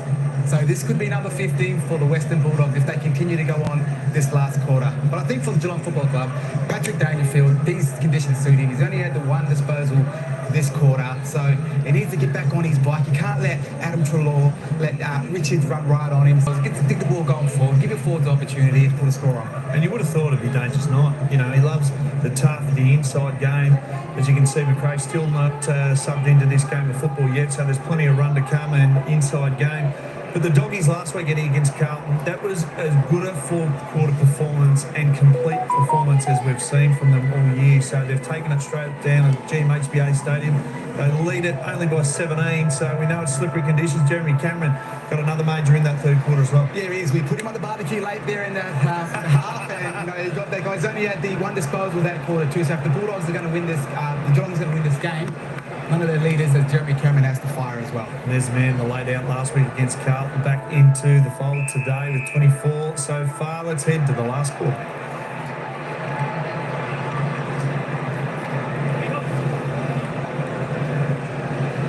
Both teams will throw everything at this. Liberatore pops out the handball. Bontempelli, Treloar, wide for Poulter, winds up from 55 towards the top of the square, off the hands of Darcy. He's still lurking. Dangerfield with composure into the path of Close, under pressure from McNeil. Crashing through there was Bontempelli. Close wants the boundary line. Richards wraps him up. Just to confirm, following on from that three-quarter time break, Brandon Parfitt is the one who subbed out for the Cats. We've had confirmation from the club it's a tactical sub, so no injury concern. Thank you, Lingy. Duncan takes it. McNeil tackles him. It was looking grim for the Western Bulldogs when they were heavily beaten by Port Adelaide, but over Carlton last week, and then a chance to frank that with a win, a rare win, down at GMHBA Stadium. Can they close the deal, the Western Bulldogs, here tonight? And where the Cats have won 22 of their past 26 against the Western Bulldogs. English in front of De Koning at the ruck contest. Palms it down. Bontempelli goes through. Mano with him. Liberatore edged out close. McNeil, Bramble. Sends the Dogs back inside the 50. Stewart comes out full chest to the marks. And we'll get a good look here of how brave the Cats want to be. Stewart down the line to begin. Dangerfield comes thundering out. Well done, Mano was front and centre. Hoisted high. Awkward one here for Mize. He stays down. Doesn't quite find it on the deck. Karmas came through. Picked up by Bowes. It's a 2-on-2 at the forward 50. Here's the sub, Closey. What a moment for Ted in game number 2. Can he hit a target? He can. Play on the call. Stengel has options. Handball went behind Mize. Dodge a bullet. Dale to the outer side. Vandermeer. Polachasny, Norton over the top. It's going to come back in. Guthrie. And here's Myers again from 70 out. Yeah, take the easy option there, Vandermeer. Ed Richards is just a short eat up. Myers, so often the architect, kicks inside 50. It looked a good one just over Henry. And lob clears, and clears well. Richards, who's had a fine night, goes to the outer side wing, and he releases Vandermeer. Vandermeer goes for a run. The kick, West lost sight of it. Stewart could have marked it, instead put his left fist through it. Well, that was a big missed opportunity up the Geelong end. Looked like there was a mark that probably should have been played, if I was being completely honest there, but both players losing sight there. Geelong happy though, trying to turn that defence around. That looks like their best way forward. They need this game to open up. We're seeing signs of it early in the last. Manna tries to crash through. Closey put his head over it. Well, they've got even number forward line now, Geelong, so they've got the licence just to get the ball going forward. Whether they can do that with this strong Bulldogs midfield remains to be seen, but that's the template for them. Vittoria try to get it to Treloar. Cats get the clearance. Can Mize keep it alive? Not quite. Most of the evening it's been the Bulldogs superior at getting it from inside to outside. In this final term, the Cats have just got to find a way. And their extra Geelong is behind the football, so it's Stewart playing in front of Norton. Whereas the Cats the Dogs, have manufactured Bontempelli as the spare just at the front here. Turning over the top of English. Liberatore versus Bowes. Soccer towards the line. Here's a chance for Treloar. Pops a handball. Richards has a bounce. Holmes tries to run him down. Sizzles a kick inside 50. Cats have numbers at the back. Stewart's got to be clean. He is. To a 2-on-2 contest. Bramble charges at it. Does brilliantly. Lockie Bramble. 48 out. Towards Norton. Fantastic play from Bramble. What a moment. Great call, Jason. Just have a look at this attack there. It's a one-on-one contest. He keeps the ball in front of himself, and then the finish, the kick, the efficiency, put it to a spot that only Norton could take the mark. It's a terrific play to win a one-on-one contest like that, and then the composure to put it to the favoured side of Aaron Norton in the goal square. One of the unheralded Dogs, Lockie Bramble, played every game this year, has a signature moment. And Norton capitalises. Huge for the Dogs. Aaron Norton gets his second. And the Dogs get the all-important first goal of the final term.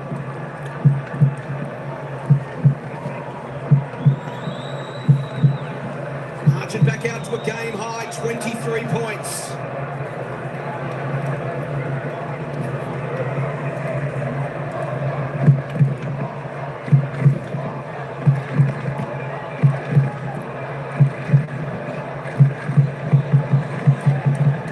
We've spoken a lot about it. The moments that you just continue to add up, build on one by one, start to become the parts of everything that goes towards a big win. And that one-on-one win there from Bramble was spectacular. De Koning, clearance. Dale, tackle, dispossessed, English. Kicks towards centre half forward. Sanders is there, along with De Koning, neither could mark. Picked up by Henry. Jack Henry gets it off to Stewart. A squaring kick. Closey, centre half back. Kicks towards the wing. Related pass to him. Rowan got a metre on Karmas. He can't affect the spoil. What can Gary Rowan do? He's killed Bulldog hearts before. The kick goes inside 50. No mark paid again to Cameron. Trelaw, Wakeman. Hagen coming up. It gets to the back and Norton is away. Kolajasny pursues him. Goes to ground. Stewart's pursuit on Hagen. Ferocious. That will not go down well. No, that won't work. And this is the front contact as well. That's a free kick we've seen, mate. It was. And that was holding the ball. It is. Somehow 4 of the umpires have managed to miss it again, and you could see the umpire pausing, hoping that somebody had been in the ear to say, I had a clear line of sight on it. It wasn't to be. You've got Hagen Liberatore. Inside 50, West comes out. Great fist from Lawson Humphries. Did that really well. Chris Scott watches on his side, 23 points down. Plenty of time. Need to get this game opened up. So you've got Jeremy Cameron, who's got Rory Lobb as his direct opponent. If I was in the coach's box, I'd be saying, Jezzy, you get as high as you want. You peruse the ground at whatever vantage point you want to. Really test out Rory Lobb's tank and see if he does want to manufacture himself as a plus or whether you can dictate to where he goes. And now switch has come and he's on danger. So they've got to have to get the ball in there quickly, though, to be able to exploit that matchup. Koning to Bowes, to Closey. Hugs the line. What a Rowan. Good one-on-one when he gets Karmas. Wants to get it and go. If he pulls the kick, it was clever. The idea was right, but the Dogs managed to cut it off. And here's Dale. Wants Karmas. That's the one from Gary Rowan. He had Paddy Dangerfield running beside him. Just give that one.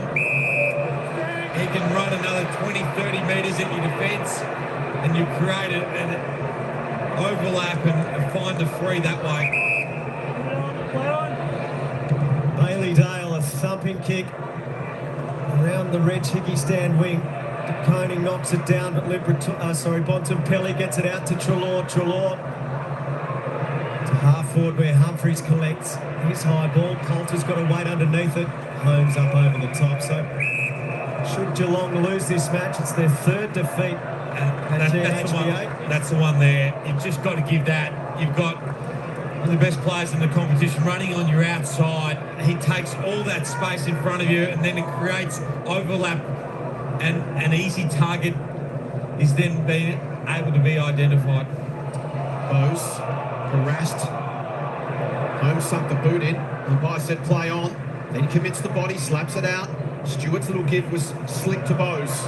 Karmas, great one-hander.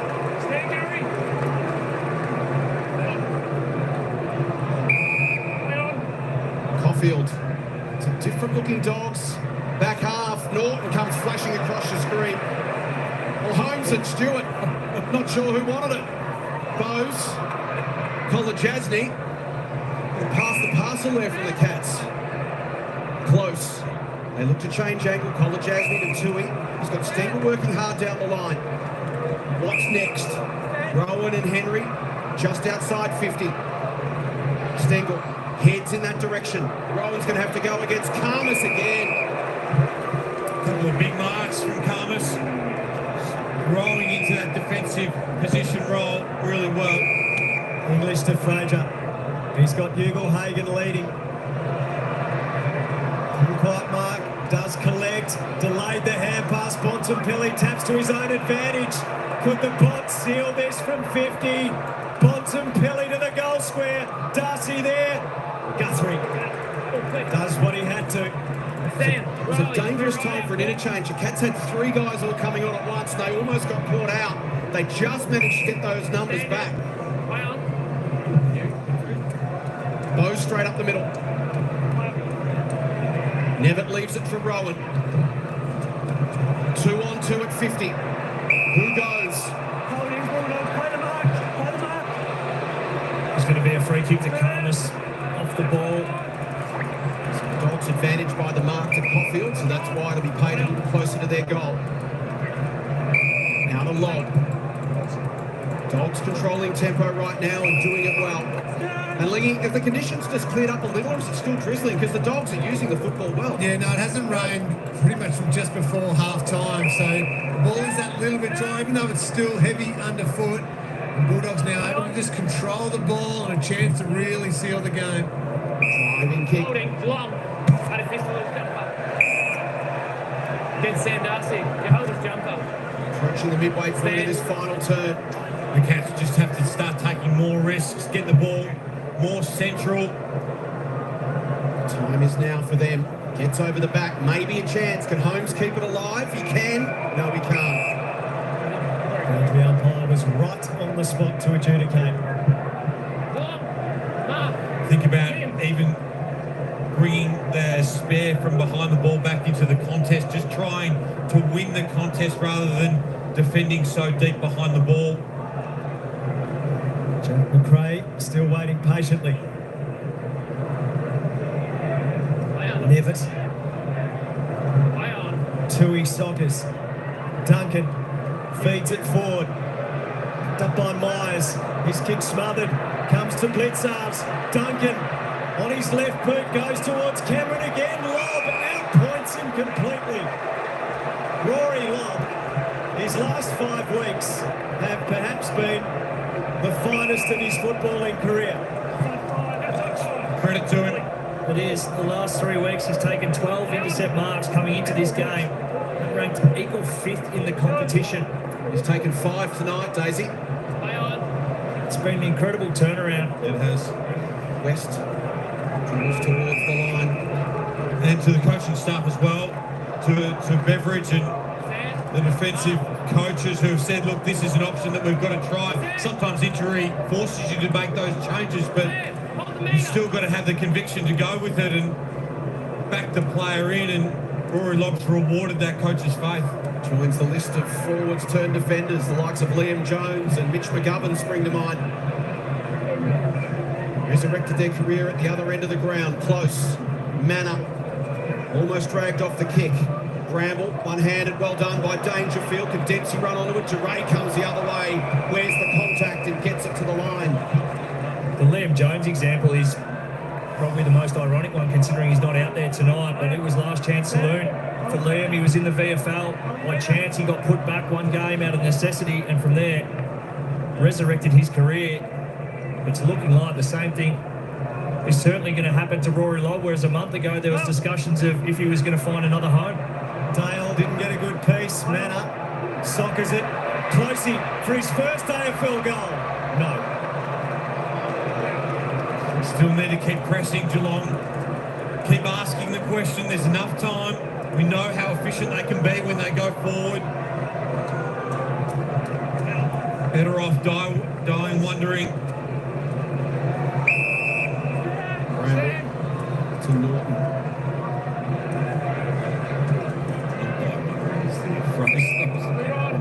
We're with you. I gotcha. Norton. Short to Fraser. Back to Norton. Half forward, Stewart attacks it in the air. Treloar has to wait, belts it back to the advantage of West. Ugle-Hagan. Penetrating kick. Gets over the back of the defence and bounces through for a brilliant goal.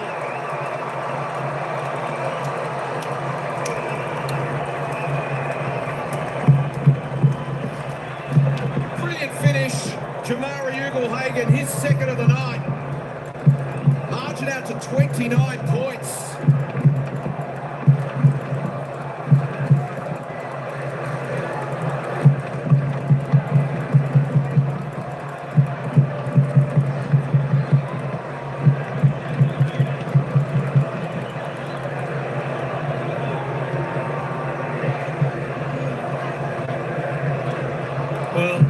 just something from nothing. That's gone every bit of 75 metres, I think you could comfortably say. But when you start to break it down by the numbers, it's been a complete performance from the Western Bulldogs. Dominated contested possession, dominated inside 50s, out-tackled, outworked all across the ground. And now it looks like they may have finally put it to bed. There's a real balance about tonight's performance and the personnel and how they're looking. Get a lot of confidence from tonight's performance, this Bulldogs outfit. 26 scoring shots to 12. There's a synergy in the way in which they've played, and we talk about balance and how they look up forward, where are the weaknesses, but there's an evenness about it that you really like. And coming into September and finals, this is a dangerous team, and I really like what I've seen tonight from them. Nevitt, the ball dislodged. Liberatore head over it. Always got his snout in the trough. Cats come away. Blitz arms though. To Carmus. Carmus having many an intercept mark. Closing stages of this match. Williams now to Caulfield. Jack McRae on for the Bulldogs, so the Doggies have made their sub, so McRae gets a chance to run around. Haven't got confirmation yet about who's off for the Bulldogs. DeConey swarmed upon. Liberatore to Richards, kick smothered. Waitman cruises through, takes it cleanly. Well read by Jack Henry. Riley Sanders is the man who's been subbed off for the Doggies, the youngster, just getting a bit of a rest. As Jack McRae, a bit of a chance to join in now. Just under 8 minutes to go. I've been impressed with Sanders' performance tonight. I think he's been another one of those contributors, that evenness that we talk about. Good performance from him. 17 touches, 6 tackles for Sanders. Long. Back inside 50 to Norton, off hands. McNeil. Ugle Hagen. He's got another.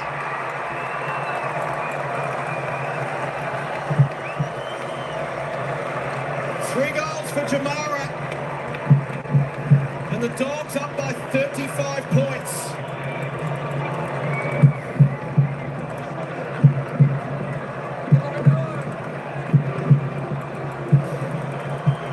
Finally getting the reward on the scoreboard that reflects the dominance they've had throughout the night.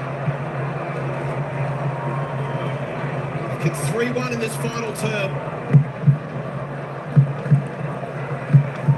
If I told you at the start of the season, Joe, that the Bulldogs' hopes would most likely rest on the shoulders of Rory Lobb and Ed Richards, what would your response be? I would have been wondering what hopes there were for the rest of the season, but that is what you hope to get. You hope to get improvement from your players, and the more the players more players on your team that can improve, the better your chances are. And that's why I really like this Bulldogs side. I think they are very, very dangerous. Jamara wants more. He goes up and marks. He could have a fourth. And they're playing with some confidence. And the guys who might have been on the fringe at the start of the year, you can see them elevating their game. They're playing with confidence, and that's where their improvement's coming from. It looks like they have complete clarity now on all their roles. You look at the smalls getting busy, the mids, the backs. Kicked 4 in a memorable win against the Blues last week. He's now kicked 4 in an equally memorable win at the Cattery. What a showing. The Western Bulldogs have broken this game apart now, and they look intent on making one heck of a statement before they depart. The margin is 41 points. Their biggest ever win at this venue, where they have struggled perennially. Just 25 points. Every chance they'll eclipse that. Well, the dam wall is finally broken. And Jamara, huge last week, lifted in the absence of Norton, but it just equally as pleasing. Norton back out there tonight, but still finding a way to have a serious impact on the game, but also now the scoreboard. Coney. Dangerfield. Towards the line. Dale sliding in manner. Collects him high. And Percentage just so important in such a tight race. We know Geelong's percentage not as good as the teams around them, and suddenly 41-point deficit is going to start to sting. Dale down the line, through the hands of West and out. It was one of the interesting elements about the Dogs, as much as they didn't have as many wins as they would have liked this season. Jace, their percentage was the third best in the competition coming into the match.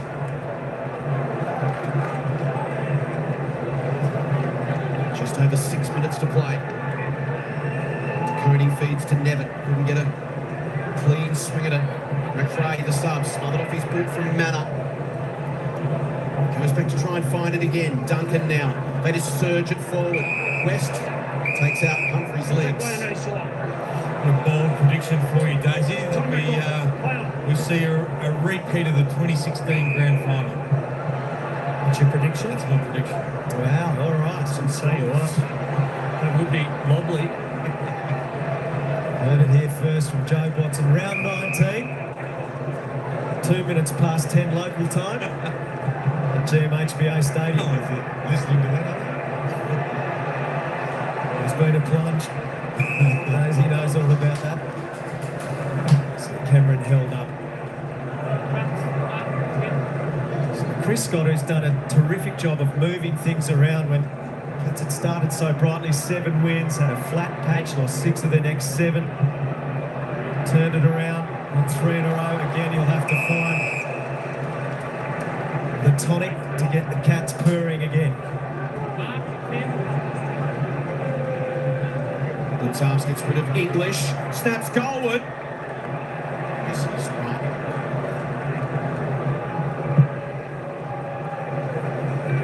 So the Cats ruck situation, always a source of debate and discussion. DeConing spent some time in there tonight. And a little shuffling of the magnets too before the game, leaving Neil out, going with the smaller ball forward line, but we've seen up the other end what the impact of the big talls can have. So no game for Neil this weekend. Reece Stanley played in the VFL. Darcy comes over the top of Tui. McRae can pick the sub. He's the only clean man on the ground. Williams. Darcy has to stand underneath it. Gets over the back. Waitman's got a plethora of options. Trelaw could trot in for goal number 3. What a night for the Dogs.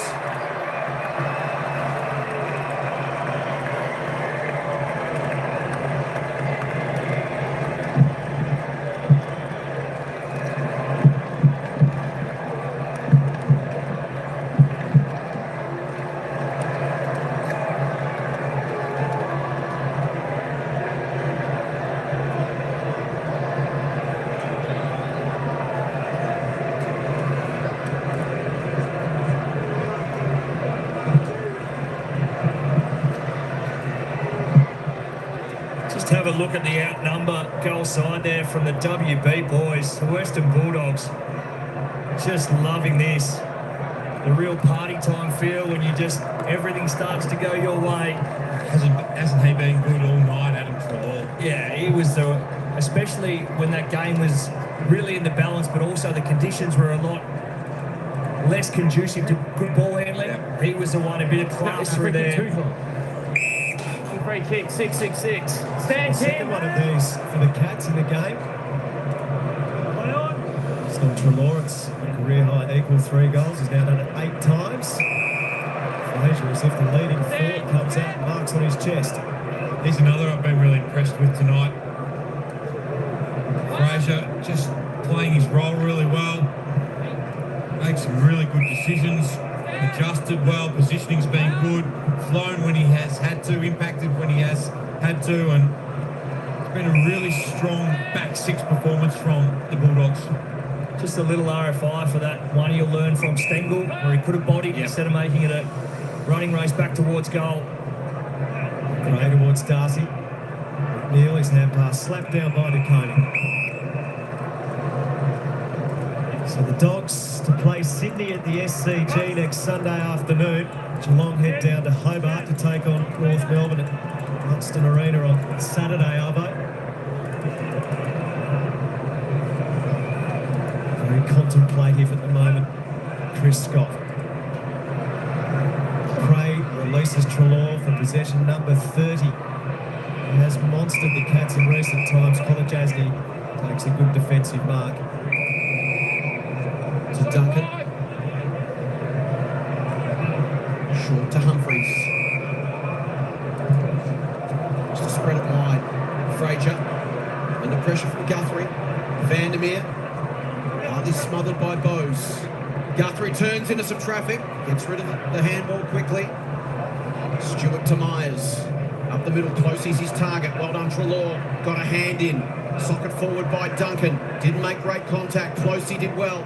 DeConey beautifully picked off. Frazier. Options are plenty once again. Desperate effort from Kolajasny. Bontempelli lopes after it. Tui with him. Clever from Bontempelli. Knew he had the support. Hagen looking for goal number 5. I do enjoy the fact that you were looking at the top of the goal square there, Joe, and I had the finger up hoping that he kicked it. Well, speaking of the top of the goal square, we had a bit of an incident earlier on, and you talked about making sure of it. Josh Kay, our statsman, tells me that of the 150 goals that you kicked, 37 were taken away from teammates by you taking them in the goal square. As I said, you can't be too sure of these things. You're a man of certainty, aren't you? I am. High probability. He's Trelaw. He's not yet had enough of the fun out there as he spies McNeil inside the 50 and he can line them up.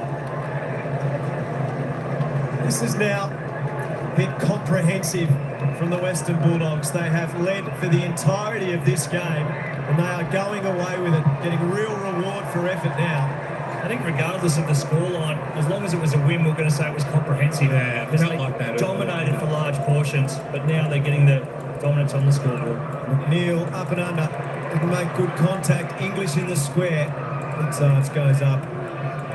Off hands and through for a minor score. Luke Beveridge, he's masterminded a fine victory here. A fine couple of victories in recent weeks that really have revived the Bulldogs and their September hopes. Zach Tui rolls out the barrel to the middle of the ground. Margin currently at 47, which would be Chris Scott's biggest loss ever here as Geelong coach. He's currently 46.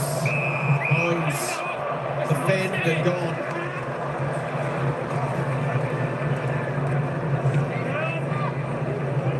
West runs away from Bowes. Stewart goes back with courage. Bontempelli over the top. Blitzarves wrapped up by Darcy and wrestled to the turf. And the Cats tonight, Daisy, just an aberration, do you think? And being up for 3 weeks in a row just caught up with them a little bit? Maybe a touch of that. Look, we've seen the season and how even it is that a small percentage off means that you can be exposed, but I expected in conditions like this tonight that this was going to be a genuine arm wrestle and at some point it would be a small margin of victory. I didn't expect that the Western Bulldogs would come out here and dismantle the Cats in the manner that they have with contested footy, the hard, tough stuff you think of when you think of the Geelong Footy Club for so long. That hasn't been there tonight. Chamara might still get a look at number 5. Instead he'll pass towards the pocket. Well done, Stewart. Belts it to the line.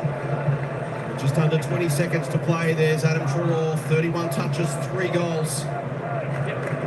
Tom Liberatore, 23 and 7 tackles. Look at that for disposals inside 50.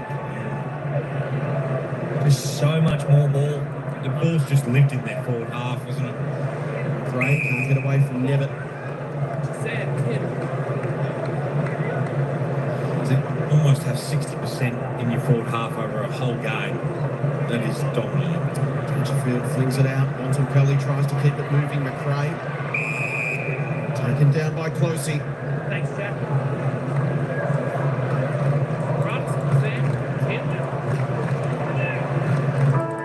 And the Western Bulldogs make a statement.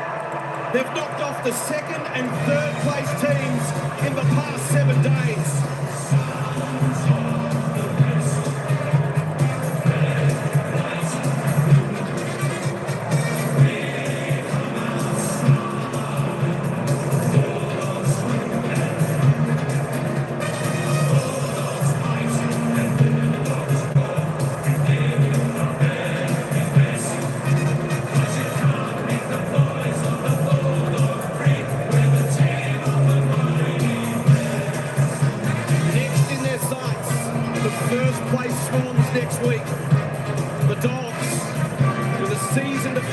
3 weeks of football. They've beaten second, they've beaten third.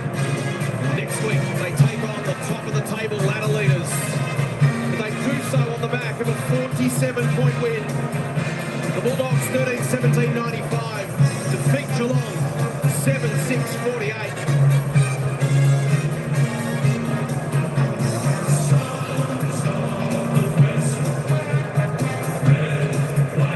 What a performance, a team effort.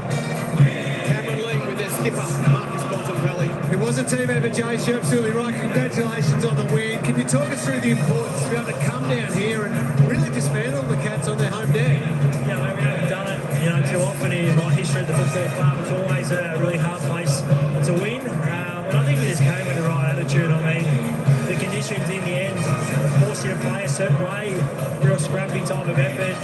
Felt like we were, had the energy and the momentum, really just couldn't score and get those goals we wanted to. And it sort of felt like it came with a flurry towards the end. But just super effort by the boys, stuck at it, kept playing a dirty game, and it worked for us. The last 2 weeks, 2 massive scalps, the Blues and now the Cats. What sort of belief does that give to the group, what they can do in September? Oh, man, we still got to get there, It's a really close competition. We've still got to prove a lot to ourselves. Internally, we know probably what we're capable of. And as you know, in this competition, every week is a new sort of challenge. And this is probably one of the biggest ones we face in a short while. Good win last week. We haven't necessarily been able to back them up this season, and I think this just puts us one step forward. But the challenge is you just got to keep repeating it, no matter what, home, away, whatever it is. You came in with a tall lineup, and given the conditions, it could have been a risk, but it paid off unbelievably. The talls up forward, down back, they played such a wonderful game. Yeah, it is, especially when most of them are pretty good below their knees. I think that's one thing you need to be. In the modern game, you need to be able to go in the air and on the ground, and our guys are built that way. Darcy's probably the one who's still growing into his body still, but obviously gives you great aerial presence, and I thought they all worked sort of quite well tonight. At times in recent history they've all, clumped together, and then at the drop of the ball we've been done, but I think they're doing a lot of good work of getting space between each other and isolating a little bit better, and I feel like that's helping our front half game. Well done tonight, sensational win, great work. Been exactly 21 years to the day since the Western Bulldogs have won back-to-back games here at Canidia Park, known these days as GMHBA Stadium. Just their 15th win here in club history from 62 visits. Here's what it means for the ladder. Suddenly the Dogs just half a game outside with a really healthy percentage. The Cats missed an opportunity to jump up to second spot tonight. One of the great moves of the season, Lingy, you would have to say, is Ed Richards in the midfield. 28 touches, 2 goals tonight. Magnificent again. Yeah, I agree with you there, Jason. Just talking about the move of you into the midfield, how good it's been. As a midfield group tonight, though, you must have been so pleased. Dominant performance. Yeah, it felt like, our territory game was good. It's something that we wanted to focus on, obviously, with the conditions being not amazing. So our pressure was good, and we were able to keep the ball in our foot off, which was a positive thing from a midfield perspective for sure. We're in about the middle of the ground right now. I'm looking over there. There is mud everywhere. You wouldn't play in these conditions too often, I wouldn't have thought. I wouldn't have thought maybe an AFL ground would be like this, but it happens, I guess. I was talking to Tommy Stewart in the middle of the game, and I was like, you guys got to give this ground a bit of a breather. It just looks like it's been absolutely thrashed. It's been chopped up, but you guys were able to adjust to it really quickly, weren't you? That territory battle, I think you're in sub 50s, just completely dominant and continue to give your forwards great looks. Yeah, we had a look at, we obviously had the game against GWS, which was a wet one as well, so we just had a look at the things we did well in that game and tried to bring that tonight, which I think we did really well. Certainly did, sensational, well done. The Dogs at half-time, well, it was only 19 points, and Cats hit back in the third quarter, got it back to 17, and then it was a blowout, 47 points for the Doggies. And all right, folks, there we go. It was the Dogs tonight down at the Cattery, 13-7-95, defeating the Cats 7-6-48. It's a 47-point win to the Dogs. I tell you what, they came out and they were dominant all night. They were in control, the Dogs, all night of the game. Most passages of play, and of course, in that last quarter, they polled on 5-2 to the Cats' 2 behinds. There we go. They had pure dominance. And the Cats, I think the Cats were looking for the siren at the end. They looked a little bit tired on the end, at the end of the game there. I'll go in for a well-earned rest. But the Dogs next week, I think they play Sydney Swans, the top of the leader. Of course, they beat Carlton last week, who was second. So the Dogs are causing some damage on the ladder at present. A little bit like the Hawks. Are they the underdogs, the Dogs and the Hawks? We'll see. There we go. 47-point margin. Big margin to the Bulldogs tonight, of course. Always in control. Couldn't put the score on the board early. As we saw, they were 4 goals, 10 up until half time, but then they kicked 9 goals, 7. They kicked a lot more accurate as the game went on. Well done, Bulldogs. I guess the rain stopped also after half time. Let's just have a quick look and we'll see who the leading disposal getter was on the ground. And of course, it was Adam Treloar leading the way with 31. Fantastic game. He probably just about gets the 3 votes, Adam Treloar, tonight. He was fantastic. 19 kicks, 12 handballs, 6 marks, 8 tackles, 6 clearances. He did it all, folks. He did it all. Of course, it was like he had glue in his hands. The ball stuck. He didn't have any problems holding the ball. Ed Richards, next best with 28, and Marcus Bontempelli had a great last quarter. And a few score involvements there with 27. Addy, boy, crazy Saturday of football. Can you believe it? You know, this is a second game. We thought the team that were trailing were just waiting for the comeback, but it never happened. There was one team that was pretty much dominant for the entire game on the games. I know. What a game, what a game. And of course, Freo supporters, they'll be happy with that victory tonight with the Bulldogs winning. We'll have a look at the ladder in a moment just to see where they're sitting. Should be good. Go Freo tomorrow. I tell you what are the chances Freo will be upset tomorrow? Let me just roll down this and you can have a look at the player stats as we go by. Ugelhagen ended up with 4 goals. He was pretty good in that last quarter, 18 touches. Paddy Dangerfield tried his heart out in that last quarter. He ended up with 17, not too bad with the one sausage roll he kicked there. Let's keep going down. See who else is there. Jack Henry, he had 11. Gary Rowan, quite night for him with just 10 for the Cats. All the way down the bottom. There is the stats for your players, folks. We'll just go and have a look at the goal scorers in just a jiffy. Here we go. It'll be Jamara Ugelhagen. He led the night with 4 goals, 1 off 11 kicks. Adam Treloar, he snagged 3. Not often he kicks a bag of goals, but he kicked 3. It was pretty good. And Ed Richards and Aaron Norton both kicked 2 for the Doggies. And a host with just singles. Brisbane versus Sydney should be a good game tomorrow. I think Sydney might take that one out. 149 on the fantasy points there for Adam Treloar on top. 128 Ed Richards. Tommy Stewart ended up with 125. Tim English 116. Sam De Koning 101. The rest under 100. Just in case you're looking at a few team stats, we'll have a look at that ladder in a minute. There we go. The Dogs by 60 in the disposal count. Not much in the kicks, but they definitely connected well. A lot better with the handball. It was about 49 in favour of the Doggies. Inside 50, 61 to 39. Did well, the Dogs. Did well. Of course, they got a lot of inside 50s. And they had the possession about 60% in the forward half of the Dogs. So that shows you how much they dominated. Both efficiency for the disposals down both a little bit on both teams. The Dogs are a little bit better. Their efficiency inside their 50. Free kicks, 14 to 12. I don't know where the umpires put away the whistle. The rules changed? I don't know. Some of those holding the ball decisions, which would have been paid pretty quickly, well, they've sort of let them go a little bit. The hit-outs, pretty even, 44-49. Clearances, spot on, 46 apiece. Centre clearances, Dogs are a little bit better in that department, 13 to 8. Stoppages, pretty similar. Possessions, contested, Dogs a little bit better in that area. Have a look at the uncontested possessions. What's that? 70 to the Dogs. Well and truly crushed the Cats in that. Turnovers, way too many for the night for the Catters. 90.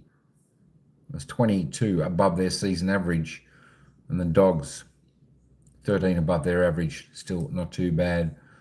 Doggies on top in the mark department. Also the 50s, inside 50 marks, 15-4. Contested marks, 7 apiece. We go on the tackles. Pretty even defensive tackles. Tackles inside 50. Bulldogs, too much pressure.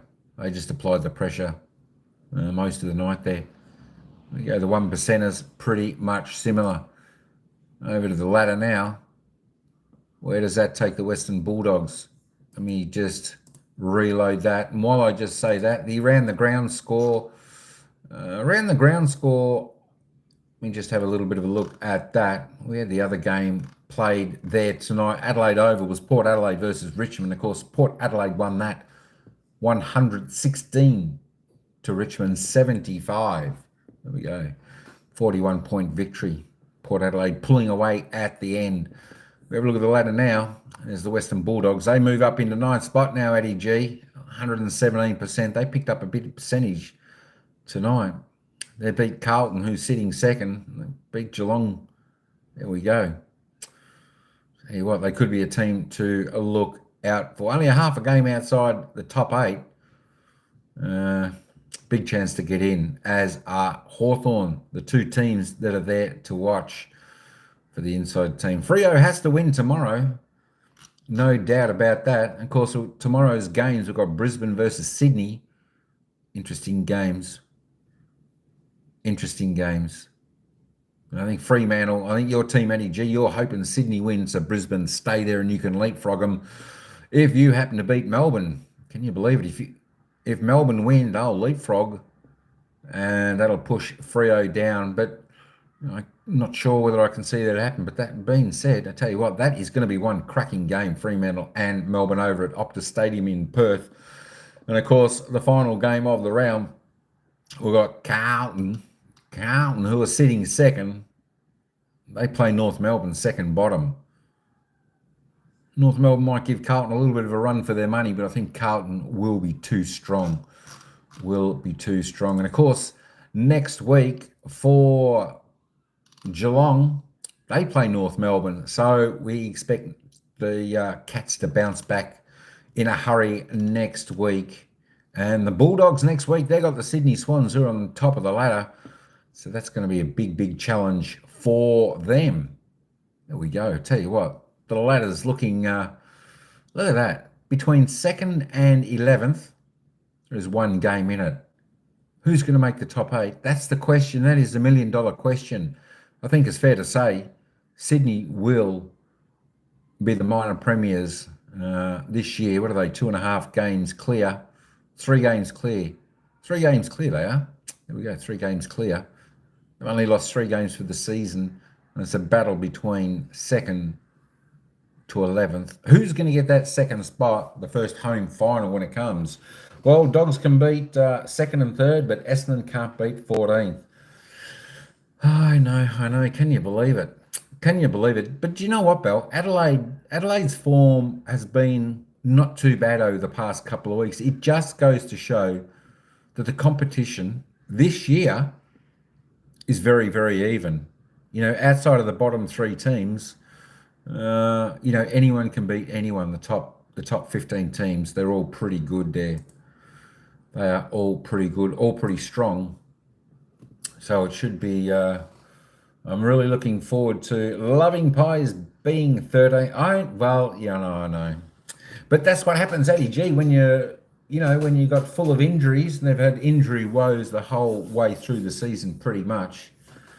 I think it's just going to be one of those years where they, they'll finish outside the top 8. They'll go on break a little bit early, get a nice rest up and get their players back ready for next season, and they'll come out firing again. But, that's what it's all about. I think the teams that are the teams that are most healthy and playing good football are the teams to beat when it comes to final stages, So there we go. So if your team's healthy, within the next couple of rounds, they really need to zone on in at getting their team set, ready to head on into the finals. Make sure they got the players there set in stone. You don't want to be making too many changes going into the finals. I tell you what, it's going to be a real interesting 6 weeks coming up to see the positions on the ladder change. And I'm sure they'll change week by week. And there'll be nail-biting stuff for everyone who breaks to one of those teams. Whereas, if I'm with the Pies, I can sit back and relax a little bit because there's no pressure of making the top 8 this year. Even if we do, I think we'd just be making up the numbers. I don't think they're in that right mindset, the right frame to do it all this year. But that's okay. We need to give someone else a chance. So that'll be interesting. But there you go, folks. Absolutely fantastic. Thanks, everyone, for coming in. Joining us today on this game day of football. And, of course, tomorrow we'll probably be back to cover a couple more games. And I think we'll probably cover Brisbane, Sydney, Carlton, North Melbourne. I'm not sure which one Addy G is going to do. He may do Fremantle Dockers and Melbourne. I think Addy G normally covers his team's game so he can watch it and cheer on the Dockers. But we'll see. Either one of us will do the game, so there you go. All good stuff, folks. All good stuff. But that comes to the end of another big day of football here with the Bulldogs. Dominant win over the Cats, 95-48, 47-point victors for the Bulldogs down at GMHBA Stadium. I tell you what's with all the letters these days? All right, folks, that's me out. I'll leave this up for another couple of minutes for any latecomers in who want to check out the score and the worm. As you can see on the worm, Geelong never were in front at any stage. Dogs always in control. And then the Dogs just started to bark in that last part of that last quarter. Drew away through their dominance. All right, folks. We'll catch you tomorrow. Thanks, everyone, for coming in. As I said, I'll leave the score up for a few minutes just for the latecomers to come in and check out the scoreboard. Thanks all for coming in. We appreciate that. So until tomorrow, ciao for now. We'll see you in that live. All right, folks. Thanks a lot.